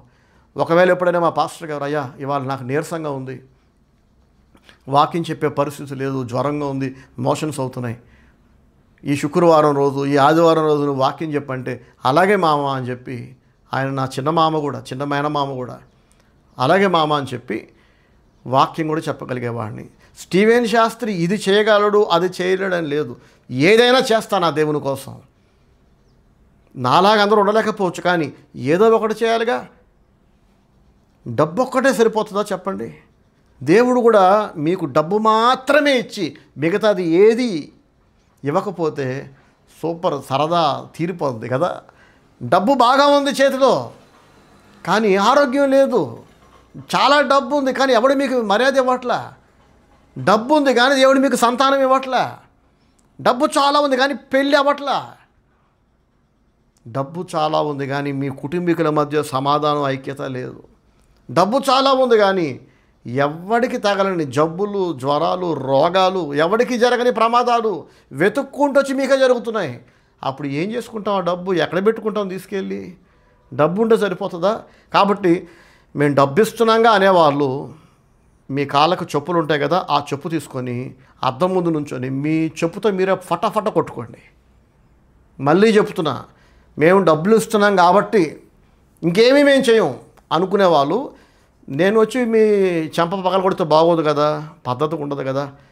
మీ చేత్తో మీరు కొట్టుకోమనట్లా, మీ చెప్పుతో మీ ముఖం మీద మీరే కొట్టుకోండి. తలపైకెత్తి మీ ముఖం మీద పడేలాగా మీరే ఊసుకోండి. మీ భవిష్యత్తు చెప్తున్నా, మీరు సైతాను దగ్గరికి వెళ్తారు. ఏదో ఒక రోజున సాతాను వస్తాడు మిమ్మల్ని రిసీవ్ చేసుకోవడానికి. మీరు అవాక్ అవుతారు. లక్షలాది రూపాయలు ఇచ్చామే స్టీవెన్ అన్నకి, నువ్వు వచ్చేవేంటి సాతానా అంటే, వాడు అంటాడు, నువ్వు డబ్బు మాత్రమే ఇచ్చావు, దేవునికి లోబడలా, దేవుని చిత్తాన్ని జరిగించలా, దేవుడు నియమించిన సంఘ క్రమాన్ని నువ్వు పాటించలా. దేవుడు నేను మాకు ఇచ్చేసాడు అని చెప్పి వాడు పట్టుకెళ్తాడు. ఒకరోజు దేవుని దూతలు వచ్చారంట లాజరు అనే ఒక బీదవాడిని తీసుకుని వెళ్ళడానికి. వాడు చనిపోయాడు. దూతలు తీసుకొని వెళ్ళి అబ్రహాము రొమ్మున కూర్చోబెట్టారు. అలాగే ఒక ధనవంతుడు, భక్తిహీనుడైన ధనవంతుడు, ధనవంతులందరూ వెళ్ళరు నరకానికి, కానీ డబ్బు మాత్రమే చాలు అనుకుంటారు కొంతమంది. డబ్బు చాలు, మేము డబ్బులు ఇస్తాం, మా దగ్గర డబ్బులు చాలా ఉన్నాయి, ఇక మాకు దేవుడితో పని లేదు. డబ్బు ఉన్నంత మాత్రాన అది ఆశీర్వాదం అనుకోకండి. సాతాను యేసు ప్రభుని ఒక ఎత్తైన కొండ మీద తీసుకెళ్ళి లోకమును దాని వైభవం అంతా చూపించి, లోక మహిమంతా చూపించి, నువ్వు నాకు మొక్కితే ఇవన్నీ నీకు ఇస్తా అన్నాడు సాతాను. అప్పుడు యేసయ్య అన్నాడు, సాతానా, నీ దేవుడని యెహోవాకు మాత్రమే నమస్కరించమని రాస్తుంది, మొక్కమనుంది, వెళ్ళిపో ఎక్కడి నుంచి అని గద్దించాడు. సాతాను అంటాడు, నేను ఇస్తా, నీకు అధికారం ఇస్తా, డబ్బు ఇస్తా అంటున్నాడు. ఈ లోక అధికారిని పేరుంది వాడికి, ఈ లోకమంతా దుష్టుని యందు ఉంది అని రాయబడింది బైబిల్లో. భక్తిహీనులైన వాళ్ళ దగ్గర కూడా డబ్బు ఉంది. తెలుసా అండి ఆ విషయం మీకు? శాపగ్రస్తులైన వాళ్ళందరి దగ్గర డబ్బు ఉంది, కానీ అందరి దగ్గర భక్తి లేదు. నాకు భక్తి గల వాళ్ళు కావాలి. ప్రైజ్ ది లార్డ్, హల్లెలూయా. భక్తి గుండే వాళ్ళందరి కోసం నేను పరిగెడతా, ఆరాటపడతా, ఏడుస్తా, కలిసి ఆనందిస్తా, కలిసి ఏడుస్తా. ఎందుకంటే వీళ్ళే రేపు నిత్యత్వంలో నాతో వచ్చేది. నా ప్రియ సహోదరి సహోదరులారా, సాతాను ఈ భక్తిహీనుడైన ధనవంతుని తీసుకొని వెళ్ళి పాతాళములో పడేశాడంట. అక్కడ వాడు మంటకి బాధపడుతున్నాడు, మంట మంట అని ఏడుస్తున్నాడు. తండ్రివైన అబ్రహామా, ఒక చుక్క నీరు నాకు పంపి అని ఏడుస్తున్నాడు. లాజరేమో అక్కడ హ్యాపీగా ఉన్నాడు. నేను ఇబ్బంది పడుతున్నా అంటే అబ్రహాం అంటాడు, నేను అక్కడికి రాకుండా పెద్ద అగాధం ఉంది బాబు, నేను రాలేను అని అంటే వాడు అంటాడు, కనీసం భూమి మీద నా అన్నదమ్ములు ఉన్నారు, వాళ్ళు చచ్చిపోయి ఇక్కడికి వస్తారేమో, వాళ్ళ కోసమైనా లాజరుని ఒకసారి పంపించవా అని అంటే అబ్రహాము అంటాడు, మళ్ళీ కింద మోషేయు ప్రవక్తలను ఉన్నారు, ఆ మోషే ఆ ప్రవక్తలు చెప్తారులే వాళ్ళకి దేవుని గురించి, పాతాళం గురించి, భక్తి గురించి, దేవుని ఉగ్రత గురించి. అంటే వాడంటాడు మళ్ళీ, మోషే మాటలు వాళ్ళు వినరయ్యా, మోషే నాకు చెప్పాడు, ప్రవక్తలు నాకు చెప్పారు, చెప్పి చెప్పి చెప్పి చెప్పి వాళ్ళు సైలెంట్ అయిపోయారు, కానీ నేను వినలేదు, నేను మారలేదు, నాకు నచ్చినట్టు నేను బతికా, నా గర్వంతో ఇదిగో ఇక్కడికి వచ్చాను. ఆఖరికి ఏం సాధించానంటే పాతాళానికి వచ్చా. నా తోడబుట్టిన వాళ్ళు, నా అన్నదమ్ములు కూడా నాలాంటి వాళ్ళు అందరూ గర్విష్ఠులే. వాళ్ళు మోషే ప్రవక్తల మాట వినరు, మోషే చెప్తే వినరు. మృతులలో నుంచి ఒకడు బ్రతికితే వింటారు అని వీడు ఒపీనియన్ చెప్పాడు. మనుషుల అభిప్రాయాలు అన్నిసార్లు నిజం కాకపోవచ్చుగా, మనం కూడా వాడితో ఏకీభవించవచ్చు. ఏమని, చచ్చినుడు ఒకడు సడన్గా బతికేసి ఇదిగో నేను పాతాళాన్ని చూసా, నరకాన్ని చూసా, పరలోకం చూసా అంటే అందరూ విని మారిపోతారేమో అనుకుంటాం. కానీ అబ్రహాం అంటున్నాడు, మోషే మాట ప్రవక్తల మాట వినని వాడు మృతులలో నుండి ఒకడు బ్రతికి చెప్పినా కూడా వాళ్ళు వినరంట, మారరంట. మారే వాళ్ళైతే ప్రవక్త మాట వింటారు, మారతారు. అక్కడ మారలేదంటే ఇంకెక్కడ మారరు. ఇంకా ఆత్మ సంబంధులు శరీర సంబంధమైన సంఘాలను విడిచిపెట్టి రావాలి బయటికి. నేనే పిలుపునిస్తున్నా. మీకు అక్కడ భక్తి లేదు, వాక్యం లేదు, ఆడు దైవజనుడే కాదు, ఆడు పెద్ద దొంగ, అబద్ధికుడు, డబ్బు పిచ్చున్నోడు, వ్యభిచారి, ఇలాంటి లక్షణాలు ఉన్నాక ఆయన పాపానికి ఆయనే పోతాడండి మా సంఘ కాపరి, దేవుడే చూసుకుంటాడని చెప్పి చాలామంది విశ్వాసులు సంఘ కాపరిని క్షమిస్తూ ఉంటారు, ఓర్చుకుంటూ ఉంటారు. గమనించండి, మీరు ఆ సంఘానికి వెళుతున్నది మీరు ఆత్మీయంగా ఎదగడానికి, దేవుళ్ళో బలపడడానికి, చచ్చాక దేవుని చేరుకోవడానికి కదా. కాబట్టి మీ పైన నాయకుడుగా ఉన్న వ్యక్తి భక్తిహీనుడైతే ఆ సంఘానికి మీరు వెళ్ళటంలో అసలు మీనింగే లేదు, ఇంకా అర్థమే లేదు. అట్లాంటప్పుడు భక్తిహీనమైన పరిచర్యలను, సంఘాలను విడిచిపెట్టి ఆత్మీయంగా బతకాలనుకున్న వాళ్ళు బయటికి రావాలి. అలాంటి వాళ్ళు నేను ఎంకరేజ్ చేస్తా. ఇవాళ మన చర్చిలో కూడా వేరే సంఘాల నుంచి వచ్చిన వాళ్ళు ఉన్నారు. వచ్చి ఆ చర్చి గురించి, పాస్టర్ గారి గురించి చెడ్డగా చెప్తుంటే నేను వినను, మాట్లాడనేమను. అక్కడ భక్తి లేదు, ఇక్కడ భక్తి ఉంది, ఇక్కడ వాక్యం ఉంది అనుకుని వచ్చారు, ఇక ఉండండి ఇక్కడ. అలాగే ఇక్కడ నుంచి వేరే సంఘాలకి వెళ్ళిపోయిన వాళ్ళు కూడా ఉన్నారు. వాళ్ళని కూడా నేను రమ్మనట్లా. మీరు ఎక్కడికైతే వెళ్ళారో అది మన పరిచర్య కంటే, మన సంఘాల కంటే ఇంకా భక్తిగల సంఘాలు, ఇంకా భక్తిగల పరిచర్యలని మీరు నమ్మితే, అక్కడ మీరు వెతుక్కుంటూ వెళ్ళిన ఆ కొత్త దైవజనుడు నాకంటే భక్తిగా, సమర్థవంతంగా మీకు ప్రభువుని అందిస్తే నేను చాలా సంతోషపడతా. అక్కడే ఉండండి. మీరు ఎక్కడో ఒక చోట కుదురుగా ఒక సంఘానికి సభ్యులే ఉండండి. అక్కడైనా అట్లీస్ట్ ఫెయిత్ఫుల్గా, లాయల్గా ఉండండి. పాస్టర్ గారికి సేవలో సహకరించండి. సహకరించడం అంటే డబ్బు మొఖాన కొట్టడం మాత్రమే కాదు. గుర్తుపెట్టుకోండి, కాల్చబడుటకు నా శరీరం ఇచ్చిన, ఆస్తంతా రాసిచ్చిన ప్రేమ లేకపోతే నేను వ్యర్థుడను అంటాడు. చూసారా పౌలు 1 కొరింథీ పత్రిక 13వ అధ్యాయంలో. ఆస్తి మొత్తం రాసిచ్చినంత మాత్రాన అది ప్రేమ ఉన్నట్టు కాదు. పబ్లిసిటీ కోసం అందరిలో నేను గొప్ప వ్యక్తిని, చూసారా ఇతను ఆస్తి అంతా ఇచ్చాడని అందరూ అనుకోవాలని కొంతమంది ఇస్తుంటారు. కనీసం మీరు వెళ్ళిన ఆ కొత్త సంఘాల్లోనైనా కుదురుగా ఉండండి, స్థిరంగా ఉండండి. ఆ సంఘ కాపరికి లాయల్గా, ఫెయిత్ఫుల్గా దేవుని సేవలో సహకరించండి. కానీ ఎక్కడో ఒక చోట ఆదివారం ఆరాధనలో మీరు మీ శరీరాలతో, మీ కుటుంబాలతో మీరు అక్కడ ప్రజెంట్ అవ్వాలి. మిగతా కుటుంబాలతో కలిసి ప్రభువుని ఆరాధించాలి. కానీ అపోస్తలుడైన పౌలు భక్తుడు అంటున్నాడు, హెబ్రీయులకు రాసిన పత్రిక 10వ అధ్యాయము 24 నుండి 25 వరకు, కొందరు మానుకొనుచున్నట్లుగా సమాజముగా కూడుట మానొద్దు అంటున్నాడు. కొందరు మానుకొనుచున్నట్టుగా అంటే చాలామంది అప్పట్లో కూడా మానేశారు. సమాజముగా కూడుట మానక ఒకరినొకడు హెచ్చరించుచు ఆ దినము సమీపించుట మీరు చూచిన కొలది మరి ఎక్కువగా అలాగూ చేయొచ్చు. చూసారా, ముందు ఏమన్నాడు? కొందరు మానుచున్నట్టు మీరు మానద్దు అన్నాడు. తర్వాత ఏమంటున్నాడు? ఆ దినము సమీపించే కొలది మరి ఎక్కువగా అలా చేయండి, అంటే ఇంకెక్కువ సార్లు గ్యాదర్ అవ్వండి అని అంటున్నాడు. గ్యాదర్ అవ్వటం, వర్షిప్, ఫెలోషిప్ అంటే అందరూ కలిసి ఒక చోట గ్యాదర్ అవ్వటం. తర్వాత ఇక మీరు అదంతా మీరు చదువుకోవచ్చండి. అపోస్తలుడైన పౌలు అంటున్నాడు, పాత నిబంధనలో ధర్మశాస్త్రాన్ని మీరినోడనే దేవుడు రాళ్లతో కొట్టి చంపాలన్నాడు, కానీ క్రీస్తు రక్తాన్ని తక్కువగా ఎంచి చదివేస్తాలేండి, లేట్ అయితే అయింది. 28వ వచనం చూడండి, 26 నుండి చదువుకుందాం. మనము సత్యమును గూర్చి అనుభవ జ్ఞానం పొందిన తరువాత బుద్ధిపూర్వకముగా పాపము చేసిన ఎడల పాపములకు బలి ఎకనూ ఉండదు, కానీ న్యాయపు తీర్పునకు భయముతో ఎదురు చూచుటయు విరోధులను దహింపబోవు తీక్షణమైన అగ్నియు ఇకను ఉండును. చూసారా, అన్నీ తెలిసాక, సత్యమును గురించిన అనుభవ జ్ఞానం పొందిన తరువాత, అన్నీ తెలుసుకున్నాక, తప్పు ఇలా చేయకూడదని తెలిసాక అలాగే చేస్తే, ఇదిగో దేవుడు ఇలా చేయమన్నాడు అని చెప్పాక అలా చేయకపోతే, దేవుని వాక్యం అంటుంది ఇకను మీకోసం ఇక బలి ఉండదు, అంటే మీకు క్షమాపణ ఉండదు. ఇంకా న్యాయపు తీర్పునకు మీరు భయముతో ఎదురు చూస్తుండాలి, మీ కొరకు తీర్పు ఎదురు చూస్తుంది. విరోధులను దహింపబోవు తీక్షణమైన అగ్ని ఇక ఉంటుంది. ఇక బలి ఉండదు, అంటే క్షమాపణ ఉండదు. శిలువ బలి వలన మన క్షమాపణ దొరికింది. అది మొదటిసారి బాప్తిసం తీసుకున్నారు. కానీ ఇప్పుడు కొందరు మానుచున్నట్లుగా మీరు కూడా మానుకుంటే సంఘ ఆరాధనకి మీకు ఇక బలి ఉండదు, క్షమాపణ ఉండదు, కానీ విరోధుల కోసం ఎదురు చూస్తున్న అగ్నిలో మీరు పాలు పంచుకోవాల్సి వస్తుంది. 28వ వచనం చూడండి, హెబ్రీలకు రాసిన పత్రిక 10వ అధ్యాయం 28వ వచనం. ఎవడైనను మోషే ధర్మశాస్త్రమును నిరాకరించిన ఎడల 2-3 సాక్షుల మాట మీద కనికరింపకుండా వాని చంపించుదురు. ఇట్లుండగా దేవుని కుమారుని, సరే ఇక్కడ మొదటి చెప్తా చూడండి, మోషే ధర్మశాస్త్రమును ఎవరైనా తృణీకరిస్తే, నాకొద్దు, నేను వినను, నేను లోబడను అని ఎవడైనా పబ్లిక్గా యారోగెంట్గా తిరగబడితే, రిజెక్ట్ చేస్తే 2-3 సాక్షుల మాట మీద వాళ్ళని రాళ్ళతో కొట్టి చంపాలంట. కనికరింపకుండా వాళ్ళని చంపించుదురు.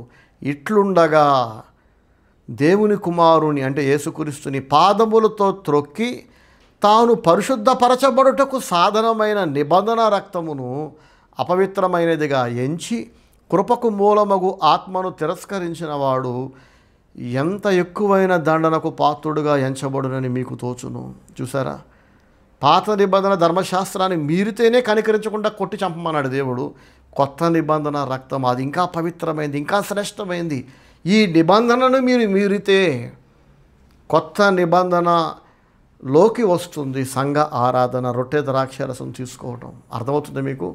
నిబంధనను మీరినట్టే సంఘ ఆరాధన లేని వ్యక్తులు, సంఘముతో కలిసి రొట్టె ద్రాక్షారసం తీసుకునే వ్యక్తులు, సంఘముతో కలిసి సువార్త పరిచర్యలో పాలు పొందని వారు, మిగతా సంఘస్థులతో కలిసి దేవుని సేవలో దైవజనుడికి సహకరించని వాళ్ళు, జ్ఞాపకం పెట్టుకోండి, మీరు నిబంధనను మీరారు, మీకు నిబంధన వర్తించదు. కొత్త నిబంధనలోకి వచ్చిన వారే పరలోక రాజ్యంలో ప్రవేశిస్తారు. ఎవరెవరైతే ఆ నిబంధనను మీరారో, ఇక ఎంత మాత్రము వారు నిబంధనలో లేరో వాళ్ళకి దేవునికి సంబంధం లేదు. మనసు పెట్టి వినండి, అర్థం చేసుకోండి. కనుక సంఘ ఆరాధన అనేది మనకు ఒక ఆప్షన్ కాదు. సూటిగా చెప్తున్నా, మనసులో పెట్టుకోండి. కుదిరితే రండి, లేకపోతే లేదు కాదు. వచ్చి తీరాలని దేవుని వాక్యం చెబుతుంది, నేను చెప్పట్లా. రండి రండి సండే వర్షిప్ రండి అని నేను ఎవరిని బ్రతిమిలాడను, రాకపోతే బాధపడను, వస్తున్న వాళ్ళని చూసి మురిసిపోయి ముదురు పెట్టుకుని ఎత్తుకొని తిరగను. ఎవ్రీ సండే వర్షిప్కి వస్తున్న వ్యక్తులను, కుటుంబాలను చూసి ఎక్కువ మురిసిపోను. ఎందుకంటే వాళ్ళ కోసం వాళ్ళు వస్తున్నారు, నన్ను ఉద్ధరించడానికి వస్తున్నారా? వాళ్ళు కొత్త నిబంధనలో భాగస్థులై ఉండాలంటే వాళ్ళకి ఒక సంఘం ఉండాలి, సంఘములో వాళ్ళు భాగస్థులై ఉండాలి. వాళ్ళ కోసం వాళ్ళు వస్తున్నారు, నన్ను ఉద్ధరించడం కాదు కదా. కాబట్టి నేనేమి ఎక్స్ట్రా వాళ్ళకి థ్యాంక్ఫుల్ ఉండను. చాలా థ్యాంక్స్ అండి, సండే వర్షిప్కి వచ్చారు అని చాలామంది పాస్టర్లు వచ్చిన వాళ్ళకి థ్యాంక్స్ చెప్పి రాని వాళ్ళని బ్రతిలాడుకొని ఇళ్ళకెళ్ళి, ఈ వారమైనా రండి అమ్మా, ఒక సంచి తగిలించుకొని చేతిలో ఒక బైబిల్ పట్టుకొని, ఎందుకు బ్రదర్ ఈ సండే మీరు రాలేదు అని కన్నీటితో ఏడ్చి కొంతమందిని శపించి నాశనం అయిపోతారని, అబ్బో ఇంత పిచ్చి వేషాలు నేను చేయను. ఇది వాక్యము, దేవుడు చెప్పిన క్రమం ఇది. కొత్త నిబంధన నీకు వర్తించాలంటే, కొత్త నిబంధనలోని ఆశీర్వాదాలు, రక్షణ నీకు కావాలంటే నువ్వు నీ సంఘములో క్రీస్తు శరీరములో ఒక అవయవములాగా నువ్వు భాగమై ఉండాలి. ఏ సంఘము అంటే అది కూడా మర్చిపోయావా? ఏ సంఘములో భాగం అని అడగటమే బుద్ధిహీనత. మళ్ళీ ఏడమ్మా నీ హస్బెండ్ ఏంటంటే ఏ హస్బెండ్ గురించి అడుగుతున్నారంటే నీ హస్బెండ్. అదేనండి నా హస్బెండ్స్ చాలామంది ఉంటే అడిగే ప్రశ్న ఇది. మొదటి మొగుడా, రెండో మొగుడా, మూడో మొగుడా అని అడిగితే ఇంకా అలాంటి దానికి దండం పెట్టి నీకో దండం తల్లి, నీ మొగుళ్ళకో దండం అంటాం కదా. అలాగా సంఘ ఆరాధనకి వెళ్తున్నారా అంటే ఏ సంఘం బ్రదర్ అన్నారంటే అడిగో దండం, నీకో దండం రా నాయన. ఏ సంఘం అన్నామంటేనే వాళ్ళకి విలువలు ఎలా ఉన్నాయో వాళ్ళ బ్రతికి ఎలా ఉందో మనం అర్థం చేసుకోవచ్చు. ఇంకా అసలు అలాంటి వాళ్ళు మన చర్చలో వద్దు. ఇంకా ఏ సంఘం అనే ప్రశ్న వచ్చింది అంటేనే మీకు దండం రాని వెళ్ళిపోండి. చెడిపోయినోడు మళ్ళీ మిగతా వాళ్ళు చెడగొడతాడు. ఇంకా తా చెడ్డ కోతి వనమెల్లా చేర్చింది అన్నట్టు. సో మీకంటూ ఒక సంఘం ఉంటుంది. అది ఏ సంఘమో మీ మనస్సాక్షికి తెలుసు. మీరు ఎక్కడ ప్రభువుని తెలుసుకున్నారో, ఆత్మీయంగా ఎదిగారో, ఇప్పుడున్న ఆత్మీయ స్థితి ఎక్కడ మీరు పొందుకున్నారో అది ఆ సంఘంలో మీరు భాగమై ఉండాలి. లేకపోతే మీకు రక్షణ ఉండదు, మీరు కోల్పోతారు, రక్షణ కోల్పోతారు. So worship is not a suggestion, it's a commandment. కాబట్టి మనం లోబడాలి, దేవునికి లోబడాలి. ఆఖరిగా వాక్యం ముగించే ముందు ఇందాక ఆల్రెడీ చెప్పేశా, క్రీస్తు శిరస్సు, మనము శరీరములోని అవయవాలని. మరి విశ్వాసుల మధ్యలో తగాదాలు, డిస్ప్యూట్స్, మనస్పర్ధలు, గ్రడ్జెస్ లాంటివి రాకుండా ఉండాలంటే ఎట్లా? కొంతమంది ఎందుకు చర్చికి దూరం అయిపోతారంటే అధికారకాంక్షని చెప్పా. ఇక్కడ ఎంతకాలం ఉన్నా సంఘ పెద్ద అధికారం ఎవరు? ఒక ఆవిడ, నేను చిన్నకున్నప్పుడు మా పక్కింటి ఆంటీ ఒక ఆవిడ, అబ్బో ఎన్ని సంఘాలు మార్చేదంటే, ఈసారి చర్చికి వెళ్తున్నారా ఆంటీ అని అడిగేవాడిని. మా మమ్మీ డాడీ నన్ను తిట్టేవాళ్ళ. తర్వాత ఆమె ఏ చర్చికి వెళ్తే నీకెందుకు రా, అది పని పాట లేనిది, ఒక బాధ్యత లేదు, భక్తి లేదు, ఏమీ లేదు, కుదురుగా ఒక చర్చిలో నిలకడగా ఉండే మనిషి కాదు, అది ఎక్కడ తెస్తే మనకెందుకు, ముందే దాని నోరు మంచిది కాదు అనేవాళ్ళు. నేనేమో ప్రతిసారి వెటకారంగా అడిగేవాడిని, కానీ ఆమె మాత్రం సీరియస్గా చెప్పేది. ఈసారా బాబు నువ్వు కొత్త చర్చికి చెప్పేది అడ్రస్ రావచ్చుగా నువ్వు కూడా అంటే, అంత అదృష్టం మాకు ఎందుకులేండి, మా పాత చర్చి మాకుంది. పాత చర్చి అంటే పుట్టింది మొదలుకొని, ఊహ తెలిసింది మొదలుకొని మా అమ్మా నాన్నతో ఏ చర్చికి వెళ్తున్నానో ఆ చర్చికే ఆమె అనేది. ఆ కొత్త చర్చి ఇంకా బాగుంటుంది తెలుసా? ఒక సూటి ప్రశ్న, ఇలాగే నువ్వు మొగుళ్ళు కూడా మారుస్తావా? మొగుళ్ళు మార్చే ఒక ఆడది ఎలా మాట్లాడుతుందో తెలుసా? ఏమ్మా ఏడి మీ ఆయనేడంటే, మొన్నటిదాకా ఉన్నోడు నాకు బోరు కొట్టేశాడండి, ఆడిని వదిలేసా, ఇప్పుడు మరొకటితో ఉంటున్నాను నేను. అవునా, అట్లా సాధ్యం అమ్మా నీకు? చాలా సంవత్సరాలు ఆడితో కలిసి ఉన్నావు కదా, వాడికి పిల్లల్ని అన్నావు కదా, వాడి మీద ప్రేమ లేకపోయినా కనీసం ఊర్లో వాళ్ళందరూ ఏమనుకుంటారో అన్న కనీసం ఆ వాల్యూస్ కూడా లేవా అంటే, విలువలుంటే మొగుడిని వదిలేసి పరాయోడితో ఎందుకు వెళ్తానండి, నాకు అలాంటివి ఏం లేవు. పోనీ వీడితోటైనా కుదురుకుంటావంటే, వీడితో ఉంటూ చాలామందితో కూడా ఉంటాను నేను అనే స్త్రీలను నేను చూసా భూమి మీద. ఒక ఆవిడ మహానుభావురాలు, భర్తను వదిలేసి కొడుకుని తీసుకొని వెళ్ళిపోయి మరొకరితో సహజీవనం చేసి వాడికి ఒక కూతురుని కదా. మళ్ళీ నాకు తెలియదు ఈ విషయం, ఎప్పుడు చూసినా తేడా ఉండేది ఈవిడ. ఆ పుట్టిన కూతురు వంకర మాటలు, వంకర ఆలోచన, వంకరి బ్రతుకు. ఆమెకు ఎప్పుడు నేను నచ్చలా, ఆమెకు నచ్చలా, ఆమె పిల్లలకి నచ్చలా. ఎంత మంచుకున్నా ద్వేషించారో, సైతాను దేవుణ్ణి ఎలా ద్వేషించాడో. ప్రేమ అంట, ప్రేమ, దేవుడు ప్రేమే ఉన్నాడంట, ప్రేమ చి అంటాడు సాతాను దేవుని ప్రేమ గురించి. పరిశుద్ధత అంట, పరిశుద్ధత. వాడికి పవిత్రత నచ్చదు, ప్రేమ నచ్చదు, క్షమాపణ నచ్చదు, విలువలు నచ్చవు. దేవుని గురించి సైతాన్ ఇచ్చే కంప్లైంట్లు అన్నీ ఇలా ఉంటాయి. ఏంట్రా నీ బాధ ఏంటి దేవుని గురించి అంటే, ఆ పవిత్రత ఏంటండి నాకు అసహ్యం అంటాడు. అలా మాట్లాడేది నా గురించి. నాకున్న క్రమశిక్షణ, వాక్య జ్ఞానం, వాక్య క్రమము, ఈ డీసెన్సీ ఇవేమి ఆమెకు నచ్చలా, కుటుంబానికి నచ్చలా. ఏంటి సంగతి అంటే, ఆమె పూర్వీకుల చరిత్ర, రక్త చరిత్ర, అతి నీచమైన వంకర చరిత్ర. మొగుడు బతుకుండగా వాడిని వదిలేసి మరొకడితో ఒక కూతుర్ని కన్నదంటే ఆమె తల్లి, ఆమె ఎంత వంకరది, ఎంత విలువలు లేనిది ఏమండి. మరొకడికి ఆల్రెడీ పిల్లల్ని కన్నామని ఉంచుకొని, ఆ ఉంచుకున్న దానితో కూతురుని కన్నాడంటే ఆ దరిద్రుడు ఎంత వెధవ, ఎంత దరిద్రుడు, ఎంత నీచుడాడు. ఇలాంటి ఇద్దరు వెధవలకి, దరిద్రులకు, నీచులకు పుట్టిన సుపుత్రిక ఈవిడ. ఆమెకి నేను ఎలా నచ్చుతా? సో చాలామందికి ఎందుకు నేను నచ్చట్లా, ఎందుకు దూరం అయిపోతున్నానని తవ్వుతూ పోతే తీగలాగితే డొంక అంతా కదిలింది అంటారు కదా. ఇలాంటి నేపథ్యాలు, ఇంకా ఇలాంటి మనుషులకి మరి నేను నచ్చుతాను. ఒక పద్ధతి, ఒక క్రమం అంటే వాళ్ళకి నచ్చను. సో ఇప్పటిదాకా దూరం అయిపోయిన వాళ్ళందరూ గర్వంగా చెప్తున్నా, అబద్ధం ఆడట్లా, ఉన్న విషయం చెప్తున్నా, నన్ను వదిలి నాకు దూరం అయిపోయిన వాళ్ళందరి తల్లిదండ్రులు, అమ్మమ్మ తాతలో, నానమ్మ తాతలో వ్యభిచార బ్రతుకు, అక్రమ సంబంధాలు, రోత రొచ్చు బ్రతుకు. అలాంటి కొంపలకు చెందిన పిల్లలు వాళ్ళ అమ్మా నాన్నల బుద్ధులు, అమ్మమ్మ తాతల బుద్ధులు, నానమ్మ తాతల బుద్ధులు ఎక్కడికి పోతాయండి? బుద్ధులు రక్తంలో వస్తాయిగా. ఇప్పుడు నా పిల్లలకి నా పోలికలు వస్తాయి, నా బుద్ధులు వస్తాయి, నా విలువలు కూడా వస్తాయి, నేను పెంచాను కనుక. సో విలువలు లేనోడు ఒకడు పిల్లలకంటే ఆ పిల్లలకి వాళ్ళ బుద్ధులు వస్తాయి, పోలికలు వస్తాయి, పెంచారు కాబట్టి ఆ విలువలు లేని దిగజారే బ్రతుకు కూడా వస్తుంది. మరి అలాంటి వాళ్ళు దూరం అయిపోయినందుకు ఇప్పుడు మనం సంతోషపడాలా, బాధపడాలా? ఖచ్చితంగా సంతోషపడాలి. వాళ్ళు అలా కాకపోతే ఇంకెలా ఉంటారు? మీకు అర్థమైందా? పాము కడుపుని ఇంకో పాము పుడుతుంది, అది గుడ్డులో నుంచి బయటికి రావటం మీరు చూడండి యూట్యూబ్లో. పాము గుడ్డు నుంచి బయటికి ఫస్ట్ నాలుక చీలి ఎలా విడిపోయి ఉంటుంది కదా, ఆ నాలుక బయటకు వస్తుంది. ఏంటిది నాలుక చీలిపోయి ఉందంటే దాని కన్న పాము దాని నాలుక కూడా చీలిపోయి ఉంది. ఇది పాము కనుక, పాముకు పుట్టింది కనుక అలాగే ఉంటుంది. ఇంకా మనం ఇంతకంటే డీసెన్సీని, వాల్యూస్ని, క్రమశిక్షణను, ఒక పద్ధతిని మనం ఎక్స్పెక్ట్ చేయలేం.